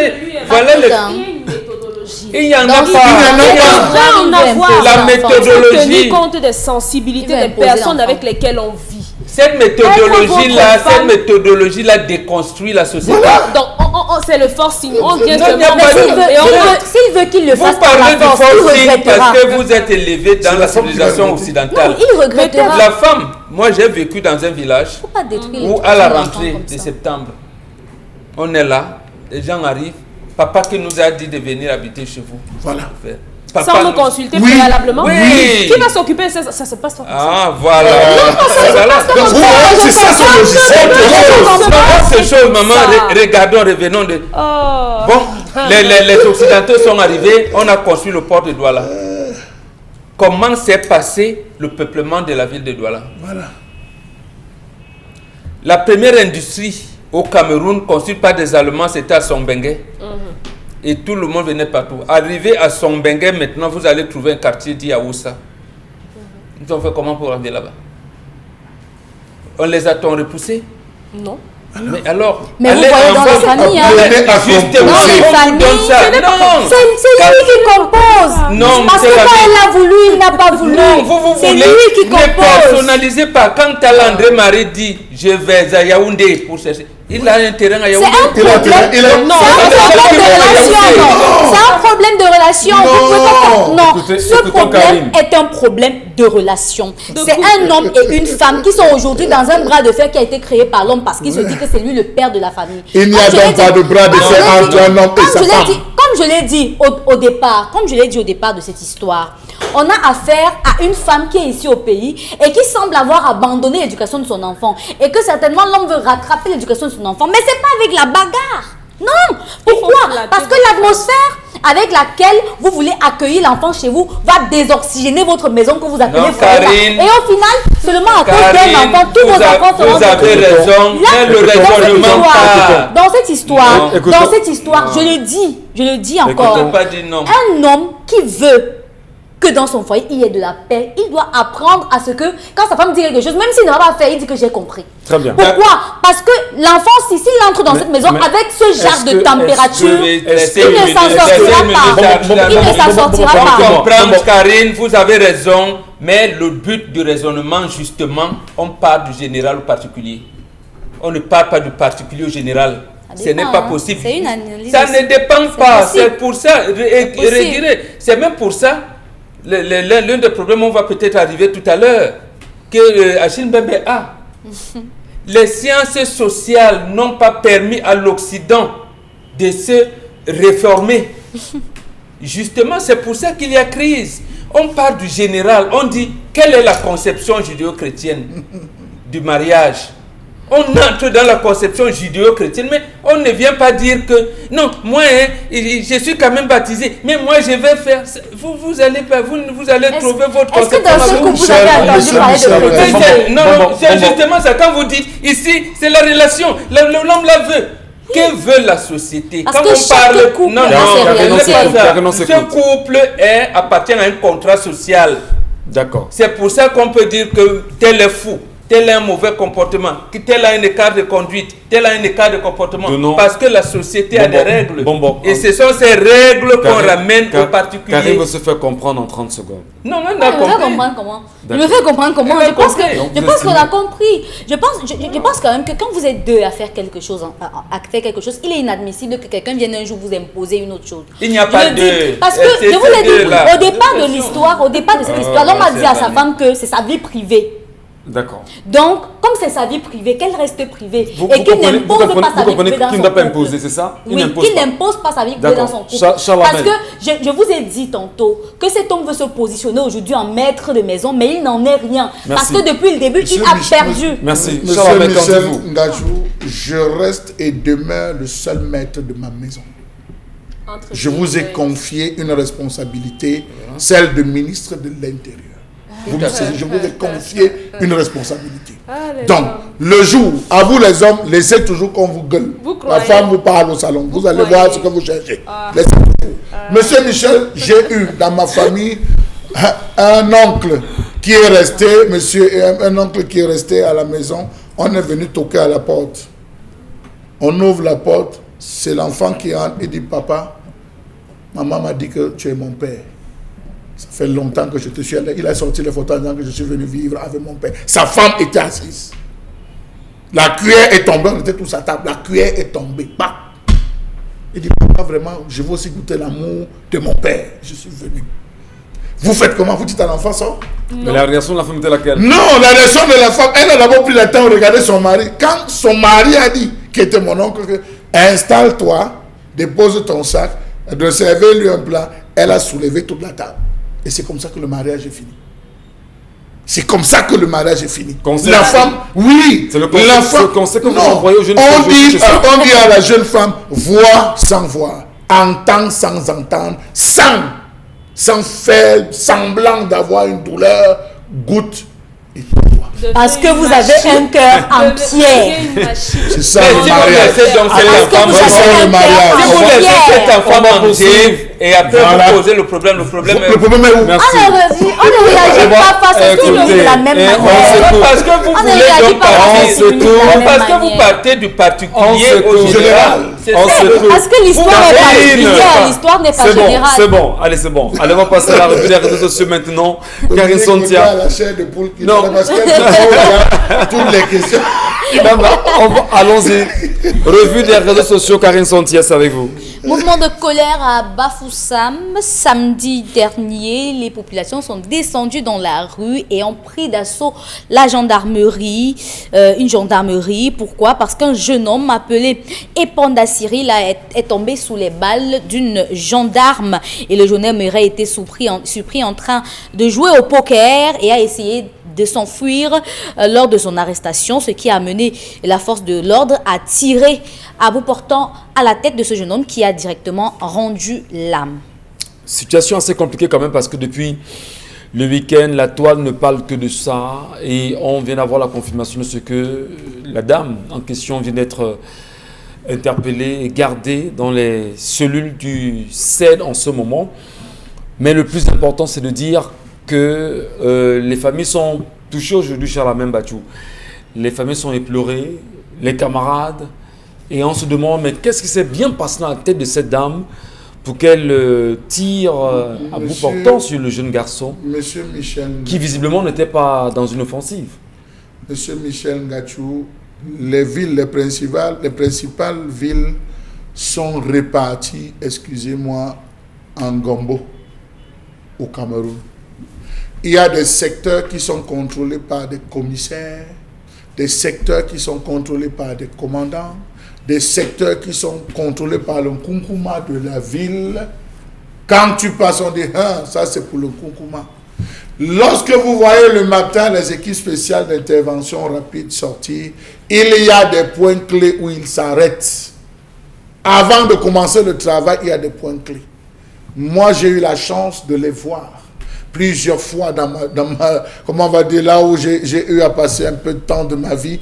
Lorsqu'ils arrivent, ils serrent la voiture, ils viennent, ils font ce qu'on appelle le sissia, ils raflent tout, ils vident les poches des joueurs. Ils ne les arrêtent pas, ils vident les poches des joueurs de cartes et ils les dispersent. Premier point. Soit il y a une convention entre eux et le Katika.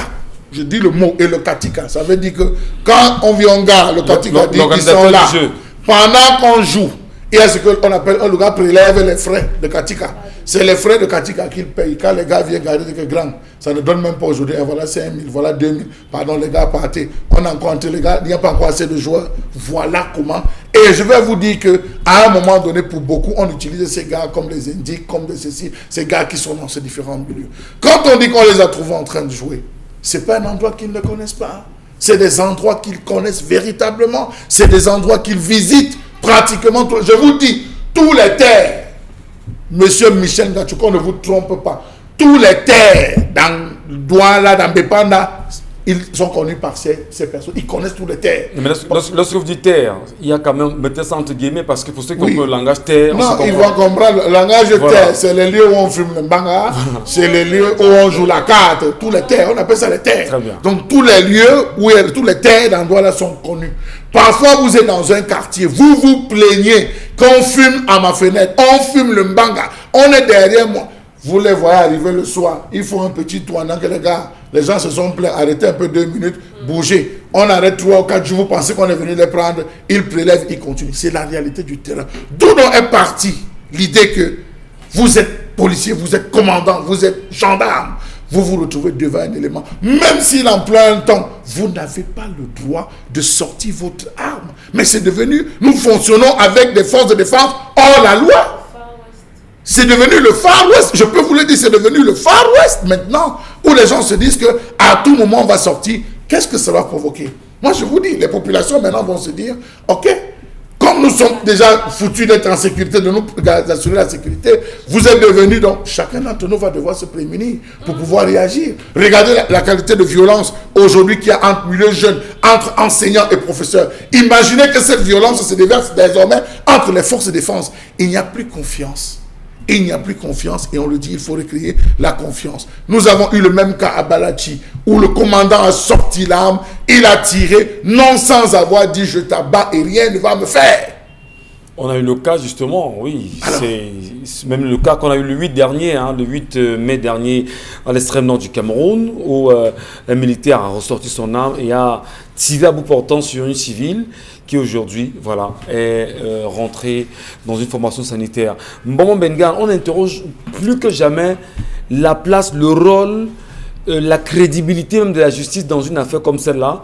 On s'en souvient encore du cas Ibrahim Bello, Karine l'a mentionné à l'entrée de l'émission. L'un des bourreaux de Bello reste encore il est en liberté, il est au parquet de Kounou, où on sait bien où il est. Il n'est aucunement inquiété. Est-ce que c'est parce que risquerait justement de vivre cette même femme, gendarme, qui a quand même ôté la vie à un jeune garçon de 20 ans? Oui, si elle a les parapluies et les godasses, elle va sûrement être protégée. C'est ça notre État, notre système de privilèges. Est-ce que dans ce cas-là, la gendarmerie sera crédible et la justice camerounaise, les deux entités seront crédibles? Qui vous a dit qu'il veut être crédible? Non, il y en a. Non, ils ne cherchent pas de ça. Il ne s'agit pas de ça. Nous sommes ici dans le corps, on le dit souvent, le corps en tenue, force de maintien de l'ordre d'une part, ou alors de force de sécurité, si vous voulez. Ils doivent avoir à l'intérieur une cellule psychologique. Et cellule psychologique, aujourd'hui où il y a eu montée du banditisme, du grand banditisme et tout, comment vit ce corps à l'intérieur? Première chose. Mais on devait d'abord commencer par comment on les recrute. On les recrute sur la base de protection des biens et des personnes. Au départ, sur cette orientation-là, nous pouvons considérer que les policiers, les gendarmes, les militaires notamment, ont un métier noble. Parce que dans notre cas, de notre pays, du Cameroun, on les prend à 18 ans alors qu'ils n'ont même pas le droit de voter. Donc, ils s'engagent à protéger les citoyens et leurs biens alors qu'ils n'ont pas le droit de choisir les dirigeants de leur pays, y compris au niveau des mairies. Maintenant, comment se fait donc le recrutement? Pas de privilèges, pas les achats, par comment ils recrutent. La formation à l'intérieur, c'est un milieu fermé. Mais on a vu quand même les répercussions dehors. On vous parle de la promotion 2015 qui a causé des exactions, ainsi de suite, ainsi de suite.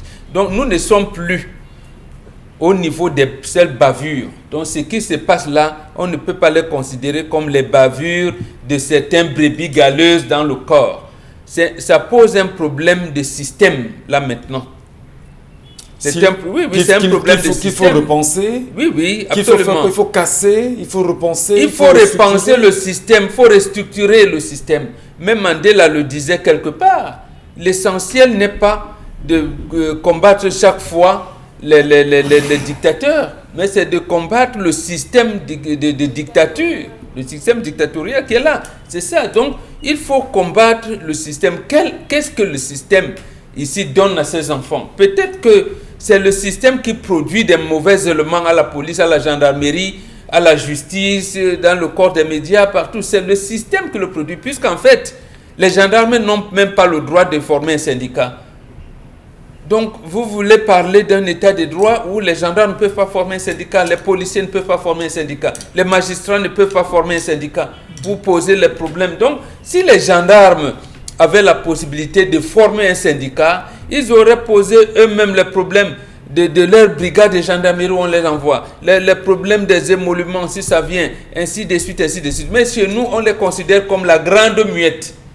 Restez tranquille. Maintenant, avec tout qui peut avoir les ressentiments que vous pouvez avoir, vous vous comportez comment dans la société? On arrive à des bévues pareilles. Merci. Allez, Karine Santi, avec vous rapidement le deuxième sujet du jour. On prend cette fois-ci le décès ou l'assassinat du maire de Manfé ce week-end aussi, qui a été assassiné par des personnes armées qu'on a qualifiées de combattants sécessionnistes. Dominique Audrey, vous aussi, vous l'aviez lu sur les réseaux sociaux, on en parle à profusion, sans arrêt. C'est une mort qui est plus que jamais choquante quand même. Comme toutes les autres morts de ce week-end, c'est un mort de trop. Un mort de trop. Je ne sais pas si on aurait pu éviter ça, certainement. Mais c'est quand même le maire qui a été, malgré lui dans l'escorte de l'armée, ses bourreaux l'ont abattu dans une embuscade bien tendue.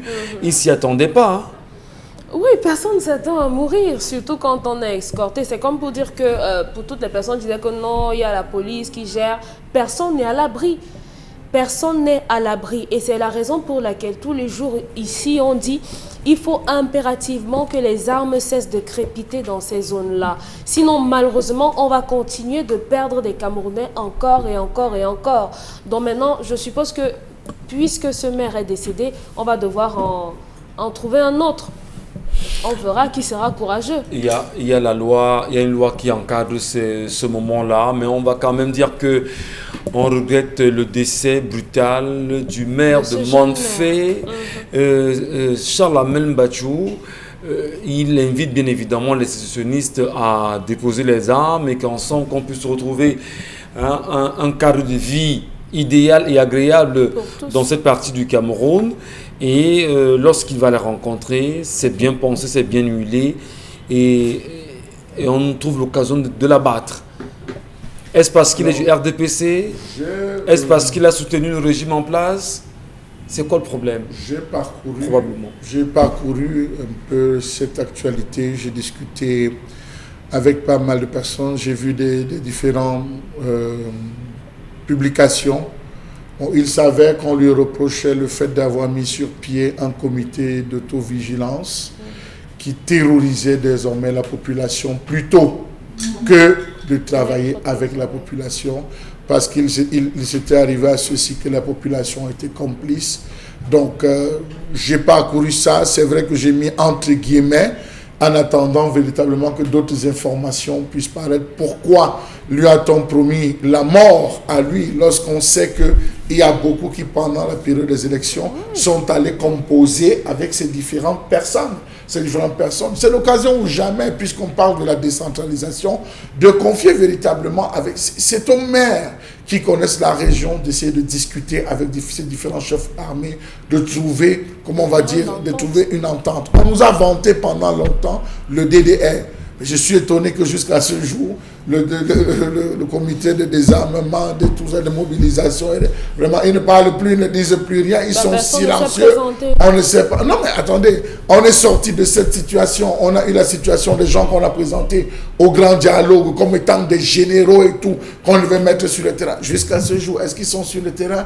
Est-ce qu'ils ont aidé à faire sortir? On a appris qu'il y a une qui est en train de mourir à Yaoundé. Alors vous voyez, donc, il y a cette situation. Est-ce que ça justifie cette mort cruelle, barbare, brutale, Charlamé? Écoutez, ils veulent faire passer un message. Comme pour dire quoi? La guerre Ils veulent faire passer un message. Quel est le message qu'ils veulent faire passer? Était-ce la méthode avec laquelle on doit utiliser? Vous savez, lorsqu'une guerre est déclenchée, on ne sait comment ça va finir, comment techniquement ça va s'achever, quels sont les moyens que l'autre va utiliser. Donc vous voyez, regardez les méthodes barbares, sauvages qui sont utilisées. On se rappelle qu'on a vu des têtes coupées qu'on plantait, Dieu merci ça. Mais si on se rappelle d'Ayafor qu'on a littéralement démembré en filmant pour que tout le monde regarde, on se rappelle. Donc vous voyez, il y a trop de séquelles dans les familles, il y a trop de douleurs que les gens sont en train de vivre. Voilà encore une énième douleur qui vient s'ajouter. Quand est-ce que cela va finir? Lorsqu'on nous dit qu'on ne négocie pas avec les terroristes. Pourtant, dans les plus grosses démocraties du monde, États-Unis, France et tout, on négocie. Et comment le penser lorsqu'on a souvenir du cas de la famille Moulin-Fournier? Repensez également lorsque vous dites qu'on négocie avec les terroristes. On va rapidement se retourner vers la Colombie, où on sait qu'en Colombie, on a été obligé de s'asseoir à la même table de négociation avec les FARC pour négocier et ramener la paix dans le pays, ce qui est visible aujourd'hui. Bon, Bengan, il faut justement trouver le moyen d'entrer en contact avec ces terroristes, entre guillemets, ou bien ces sécessionnistes, et peut-être acter au mieux les résolutions qui ont été engagées lors du grand dialogue national, mais surtout négocier la libération aujourd'hui des prisonniers de cette crise anglophone qui sont encore incarcérés dans les geôles de Yaoundé. Je ne sais pas par quel bout le gouvernement va prendre, mais je pense qu'il y a 2 ou 3 petites choses. La première, il faut condamner cet acte barbare qui vient de se produire. Voilà un autre jeune homme plein de vie. Il parle en 30aine d'années, qu'on perd comme ça. C'est condamnable sur tout point de vue. Deuxième chose, l'action militaire ne peut pas faire taire cette guerre. C'est une action politique qui va donc dans les négociations. Et nous savons les 3 grands leaders. Ayoub Tabé entre les mains, il a Yaoundé. So Ayaba, quelque part, ils savent où ils peuvent le trouver. Et les autres. À ce moment-là, on part négocier avec eux. On part négocier avec eux pour isoler justement ceux qui sont considérés sur le terrain comme des brigands ou des bandes armées qui se sont constitués. C'est comme ça que ça se fait. Donc, l'histoire du Cameroun qu'on veut, j'allais dire, dévoyer, va laisser malheureusement des séquelles. Mais il y a des séquelles qu'on peut éviter. Il y a des crises qu'on peut éviter. Celle-là, elle est évitée 4 ans après, on est vraiment... Oui, on peut s'asseoir à n'importe quel moment. Vous avez parlé des FARC tout à l'heure, ils ont fait 50 ans. 50 ans de guérilla, 50 ans de trucs, et jusqu'au jour où il y a eu un président qui s'est dit, mais non, mais nous sommes entre Colombiens, pourquoi on se tue? Nous sommes entre frères et sœurs, pourquoi on ne peut pas se parler? Après, il a dit, non, venez, ils ont trouvé un mot d'entente, un modus vivendi, et ils sont ensemble maintenant, depuis un moment. Il faudrait qu'on y arrive, parce que en fait, la gestion de l'héritage colonial ne doit pas venir nous diviser. C'est de ça qu'il est question ici. Donc vous dites les résolutions du grand dialogue, il n'y a rien eu de fondamental dans le grand dialogue. Le statut spécial qu'on a voulu apporter n'apportera rien. Karine nous a rappelé tout à l'heure que le génie militaire doit construire. Oui, mais comment le génie militaire ira reconstruire là-bas? Sous les balles, comment on va? Je sais bien que c'est des militaires, mais ils viendront, vont construire. Qui viendra habiter? À un moment donné. Donc tout le nord-ouest et le sud-ouest ne sera pas un fort militaire, un détachement militaire, ou une base militaire. Il faut préciser, bon Bengan, que c'est à un moment donné où toutes les ONG qui y travaillent appellent le gouvernement à un cessez-le-feu des 2 côtés et que les différents belligérants s'asseyent et regardent dans la même direction afin de taire les armes et repenser la construction des partis anglophones du Cameroun. Oui, mais le point doit être donné par le gouvernement. C'est l'État du Cameroun qui va dire arrêtons la guerre.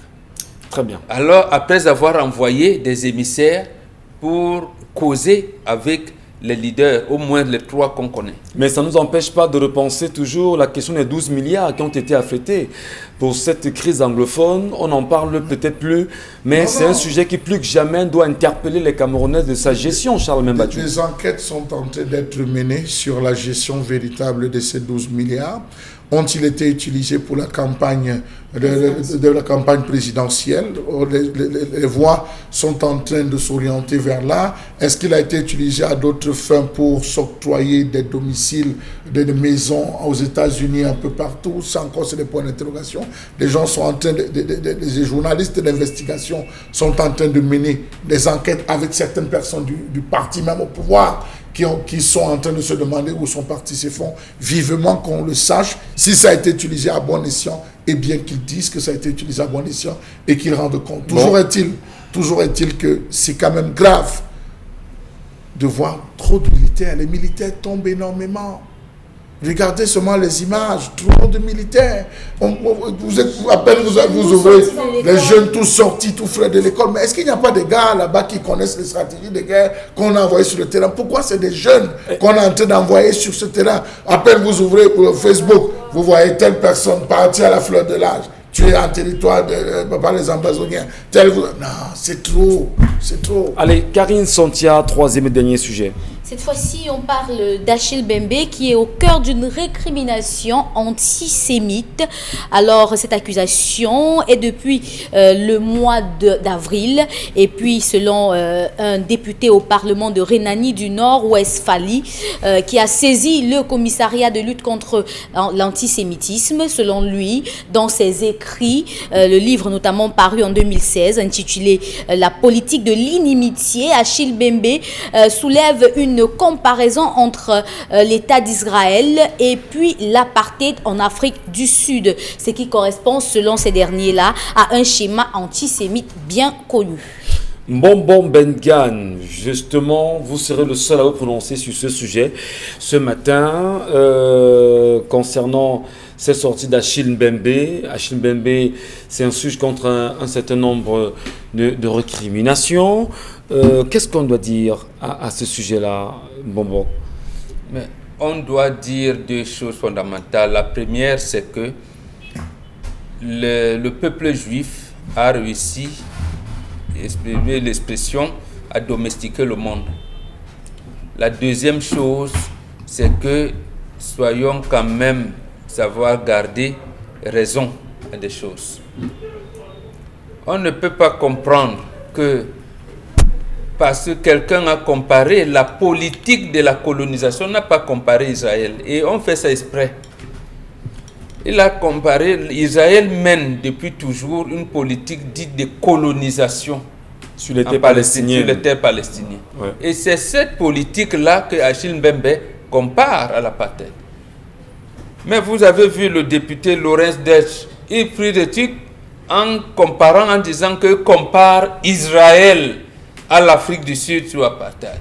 Et qui fait qu'ils sont en train de... Il a dit non, il y a une politique qui est en train d'être menée. Et cette politique-là, c'est pas bien. Parce que ça ne donne pas assez de pouvoir et tout au peuple palestinien. Ce qui est vrai.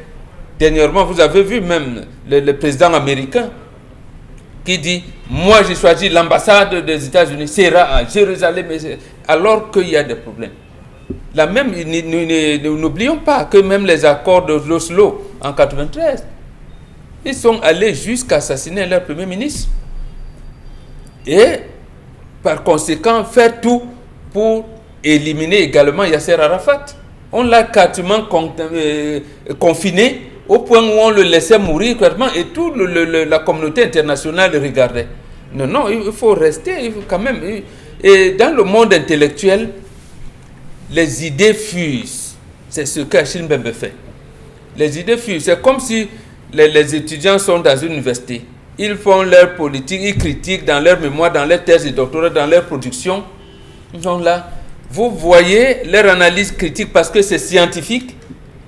Vous allez dire à un étudiant, dire, ah non, celui-là dans sa thèse, il avait dit que mon papa qui était dans tel truc était vraiment, je vais en vouloir à vie.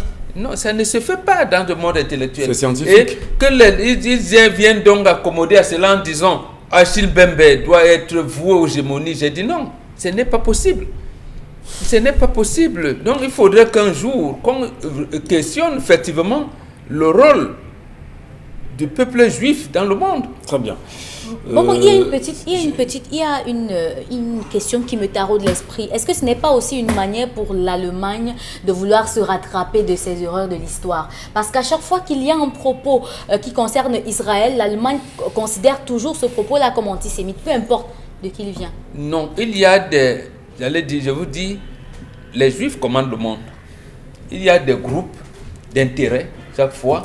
Et pour réussir donc à asseoir leur politique, on prononce un mot.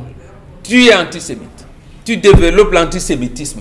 Là, les autres réfléchissent plus, ils viennent dedans. Donc, en réalité, même lorsque la politique même d'un pays n'est pas dans ce sens-là, les gens qui sont à ce moment en disant Et ils contrôlent, fait comme Dem disait, ils sont en train de guetter quel est celui qui est contre la politique d'Israël.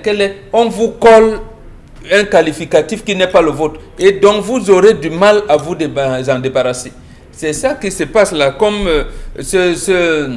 celui, comment vous l'appelez même, Chimbembe? Non, il y a Félix Klein, voilà, c'est Félix Klein qu'on venait de nommer comme commissaire du gouvernement fédéral sur la lutte contre l'antisémitisme. Donc, ils ont réussi. Le fait même pour que l'Allemagne ait un commissaire fédéral, c'est comme si les Juifs disent au monde, le monde entier nous déteste.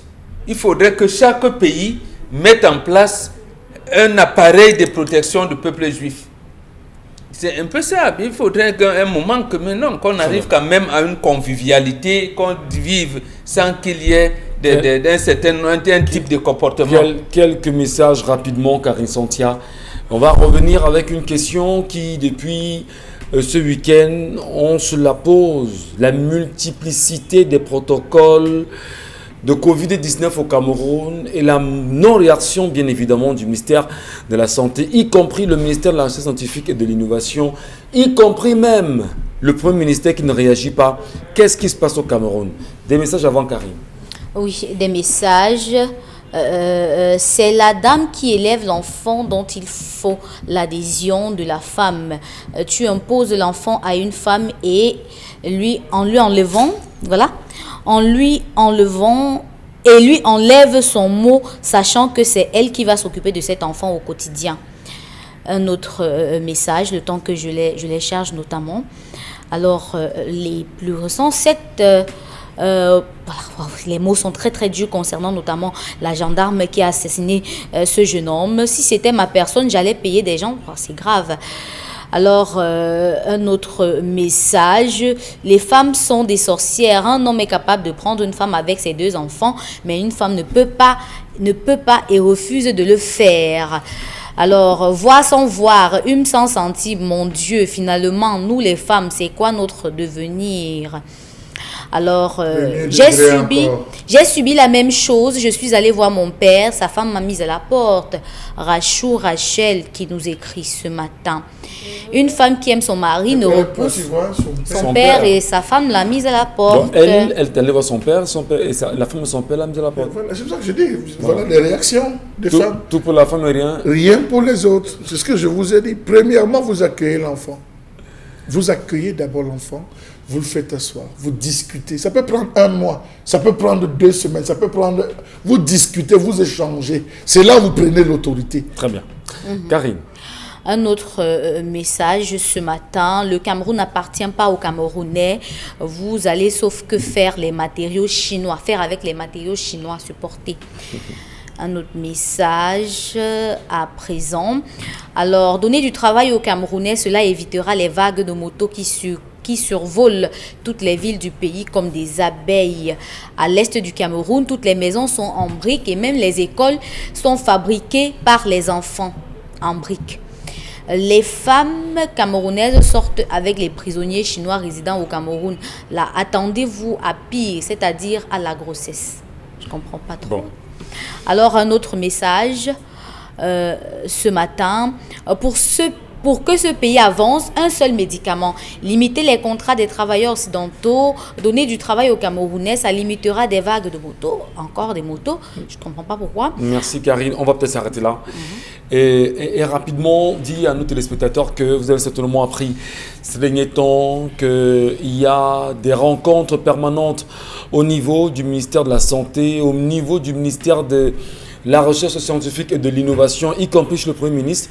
Des Camerounais, des chercheurs, pour beaucoup, vont le rencontrer, les rencontrer en leur disant « Nous pouvons soigner le coronavirus au Cameroun, nous avons la possibilité de le faire. Monsieur le ministre de la Santé, écoutez-nous, laissez-nous mettre notre protocole à la disposition des Camerounais et qu'on puisse produire des médicaments à même de le faire. » Et jusqu'à présent, ces portes fermées, ces motus et bouches cousues dans ces ministères, Est-ce que Dominique Audrey, je me retourne vers vous rapidement sur ce sujet qui est d'une sensibilité énorme. Quand on sait effectivement que Boman Bengan, à un moment donné, a d'ailleurs conduit sous sa houlette quelques organisations pour pouvoir présenter lui aussi et ces organisations-là des protocoles aux différents ministres. Alors, est-ce qu'on peut dire aujourd'hui que en le faisant, en ne donnant pas la possibilité à ces Camerounais de faire valoir ce qu'ils savent le mieux faire, c'est un peu cruel et c'est conduire les Camerounais vers des cimetières? Votre question me donne l'impression que vous êtes nouveau au Cameroun. La cruauté, c'est notre partage. L'insensibilité, c'est notre partage. C'est ce qu'on a de commun, c'est ce que... On sait comment ça se passe ici. Mais je crois que Monseigneur Cléda, pour savoir qu'effectivement il a eu un produit qui marchait, il a d'abord commencé par donner ça aux personnes qui étaient malades dans son entourage, je crois, si je me trompe. Il a d'abord essayé de donner à quelques personnes qui ne se sentaient pas bien. Donc ces personnes-là, si elles ont l'occasion, puisque c'est resté... ils sont face à un silence qui perdure de l'autre côté et qu'on peut sauver des vies. Mais attendez, moi je suis pour ceux qui brisent les codes, qui brisent les barrières, qu'ils trouvent des personnes qui sont disposées à essayer le produit si ça marche, Est-ce que vous savez que j'ai écouté, on est en train, je ne sais pas si c'est une campagne contre le produit de Madagascar ou bien je ne sais pas trop par quel bout prendre ça, mais on est déjà en train de tirer dessus. Il y a des rumeurs qui commencent à courir sur ce produit. La crainte que j'ai, c'est que malheureusement, même ces personnes-là qui sont à même d'avoir des produits pour aider les Camerounais vont subir une contre-publicité aussi. Donc... Contre-publicité, cher Lamine Bachou, est-ce que c'est ce qu'il faut craindre là maintenant pour ces Camerounais qui peuvent soigner des vies? On a eu d'ailleurs le cas d'un certain docteur Tazon, ce matin, Tazon Maurice sur les antennes Equinox Radio, qui dit qu'il soigne le coronavirus et qui a même pris sur lui de dire « voici des personnes que j'ai soignées ». Comment est-ce qu'on peut expliquer ça? Je l'ai suivi, j'ai suivi l'émission de ce matin. Ce qui m'a marqué, c'est la conviction avec laquelle il s'exprimait au niveau de la radio.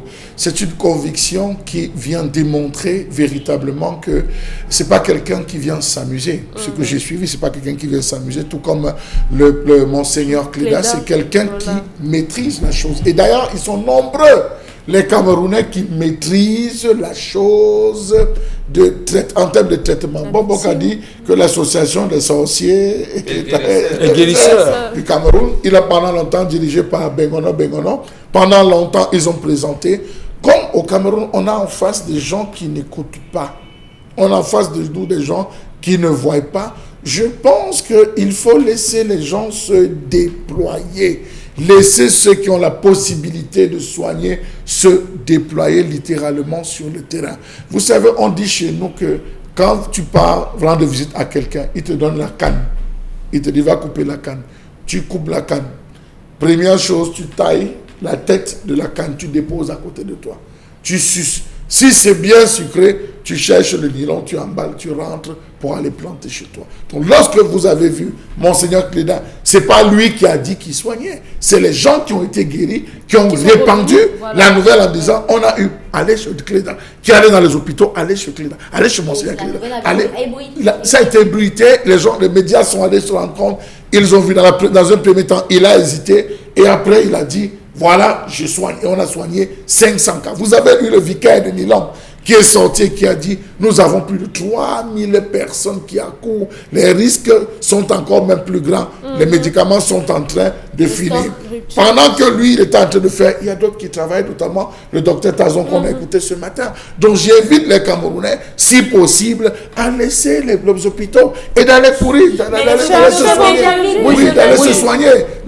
Les chercheurs de rencontrer, d'aller se soigner. Les patients sont nombreux, d'aller se soigner. Il n'y a pas que lui, il y a un certain docteur Iloge également qui est d'ailleurs allé rencontrer celui qui est d'Europe. Un certain Iloge, il est camerounais, je pense, un naturopathe également. Même Bamba qui nous a dit ici sur ce plateau qu'il a l'un de ses frères qui était... Et son nom, on le dit sur ce plateau, on dit qu'il y a déjà des contre-publicités qui tombent sur le médicament de Madagascar, mais dites-vous bien que même en Allemagne, on est en train d'étudier la piste de l'artémisia, donc dites ce que vous voulez, les vrais savent ce qui soigne. Même si on ne veut pas rendre ça public, ils savent ce qui soignait au Cameroun. On a ceci de particulier que tout ce qui existe chez nous est consommable. Donc, tout le monde va pouvoir trouver un médicament. Et je vous parie que dans toutes les villes du Cameroun, il y aura au moins une personne qui va traiter le coronavirus. Très bien. Donc, bon, Bengan, Association des sorciers et guérisseurs du Cameroun, qui en fait partie également. Vous avez un protocole. On ne vous écoute pas. Vous vous comportez comment? Vous faites quoi? Vous laissez comme ça? François Bengono a parlé. Il y a une on ne l'écoute pas. L'association des médecins tradis praticiens du Cameroun a un protocole. L'association des phytothérapeutes du Cameroun a un protocole. Donc je ne parle que des trois que je connais, où je suis. Est-ce par cruauté, par méchanceté que le terme ne veut pas s'ouvrir? Non, je pense que le professeur Henri Okbenden avait une phrase fondamentale. Il faut décoloniser la recherche. Il faut qu'on parvienne dans ce pays à avoir 2 ordonnances. Où vous allez acheter les médicaments de la médecine moderne, et l'autre fois vous allez acheter les médicaments de la médecine douce. Parce que vous allez à l'université de Douala, ici à côté. Vous allez voir les étudiants qui ont commencé à travailler même sur notre médecine traditionnelle. Maîtrise jusqu'en doctorat. Comment les étudiants comme ça, ils ont travaillé avec nous sur les herbes, sur le paludisme et tout. Le professeur Lemanela, il parlait des serments du paludisme. Quand il va donc sortir, au lieu de lui donner la possibilité de voir avec les cogmores, les trucs artémisia, comment on peut avoir des molécules pour soigner le paludisme, il viendra vous prescrire le coartem, le bimalaril. Alors que toute la durée de ses études, il n'a travaillé que sur le cogmore. J'ai discuté avec Donc, ça ne un fait pharmacien. pas, je ne comprends pas. J'ai discuté avec un pharmacien qui m'a dit qu'il a peur pour les médicaments, les antipaludéens, il a peur. Parce que depuis, ça ne sort plus en pharmacie. Et qui les gens doivent tomber malades. Non, il dit, ça sortait, ça c'est la période où on n'achète plus. On n'achète plus, c'est un pharmacien qui m'a dit on n'achète plus. Ce qui nous prescrivent, c'est les médicaments qui vont calmer, non soigner. Les Camerounais sont rentrés dans le commode, comme il dit. À l'heure actuelle, les gars sont en train de boire les quinquina, les Artemisia. Ils disent qu'il y aura un choc terrible dans le monde pharmaceutique. Il faut donc faire confiance aux naturopathes. Je suis là-bas depuis. Aux phytothérapeutes. Comme Dr Tazon, Maurice, se soigner, Bonbon Bengan et les autres, mais attendez. Pour donner une chance aux Camerounais de guérir du Covid-19. Le quinquina cogmore, un demi-verre matin et soir pendant 4 jours, ça enlève le plasmodium dans le sang. Allez, on va revoir ce sujet certainement dans les jours à venir parce que le coronavirus est au cœur de l'actualité. Mais on va finir avec une image de Florazé. Certainement, vous avez regardé cette image-là. Vous qui avez acheté la nouvelle expression ce matin, j'espère que la réalisation pourra au moins nous aider à avoir cette image de Florazé qui arrive au paradis. Et une fois là-bas, la question lui est posée, Miss Blackie, tu viens faire quoi ici aussitôt? Et elle répond en disant, moi-même, je ne comprends rien. Je n'ai pas fini d'expliquer aux femmes que le Ndjansan n'est pas bon et je me retrouve déjà ici. Comme pour dire que c'est un hommage à Florazé qui avait un combat noble, celui de dire aux femmes, arrêtez de vous dépigmenter, arrêtez justement de vous changer la peau. Il faut garder votre mélanine parce que c'est une richesse et nous croyons que elle est bien accueillie au ciel d'ailleurs. L'ange lui demande, c'est pas le moment, mais que faire? Elle y est déjà. Elle y est déjà. Bon combat à vous, Florazé. Merci, madame, messieurs, d'avoir pris du temps à nous écouter, à nous regarder, à partager avec nous ces moments spéciaux, comme c'est le cas du lundi au vendredi sur les antennes d'Equinox Télévision. Retrouvons-nous demain avec le même plaisir, lorsqu'il sera 10h. Et là encore, il y aura du grand montre.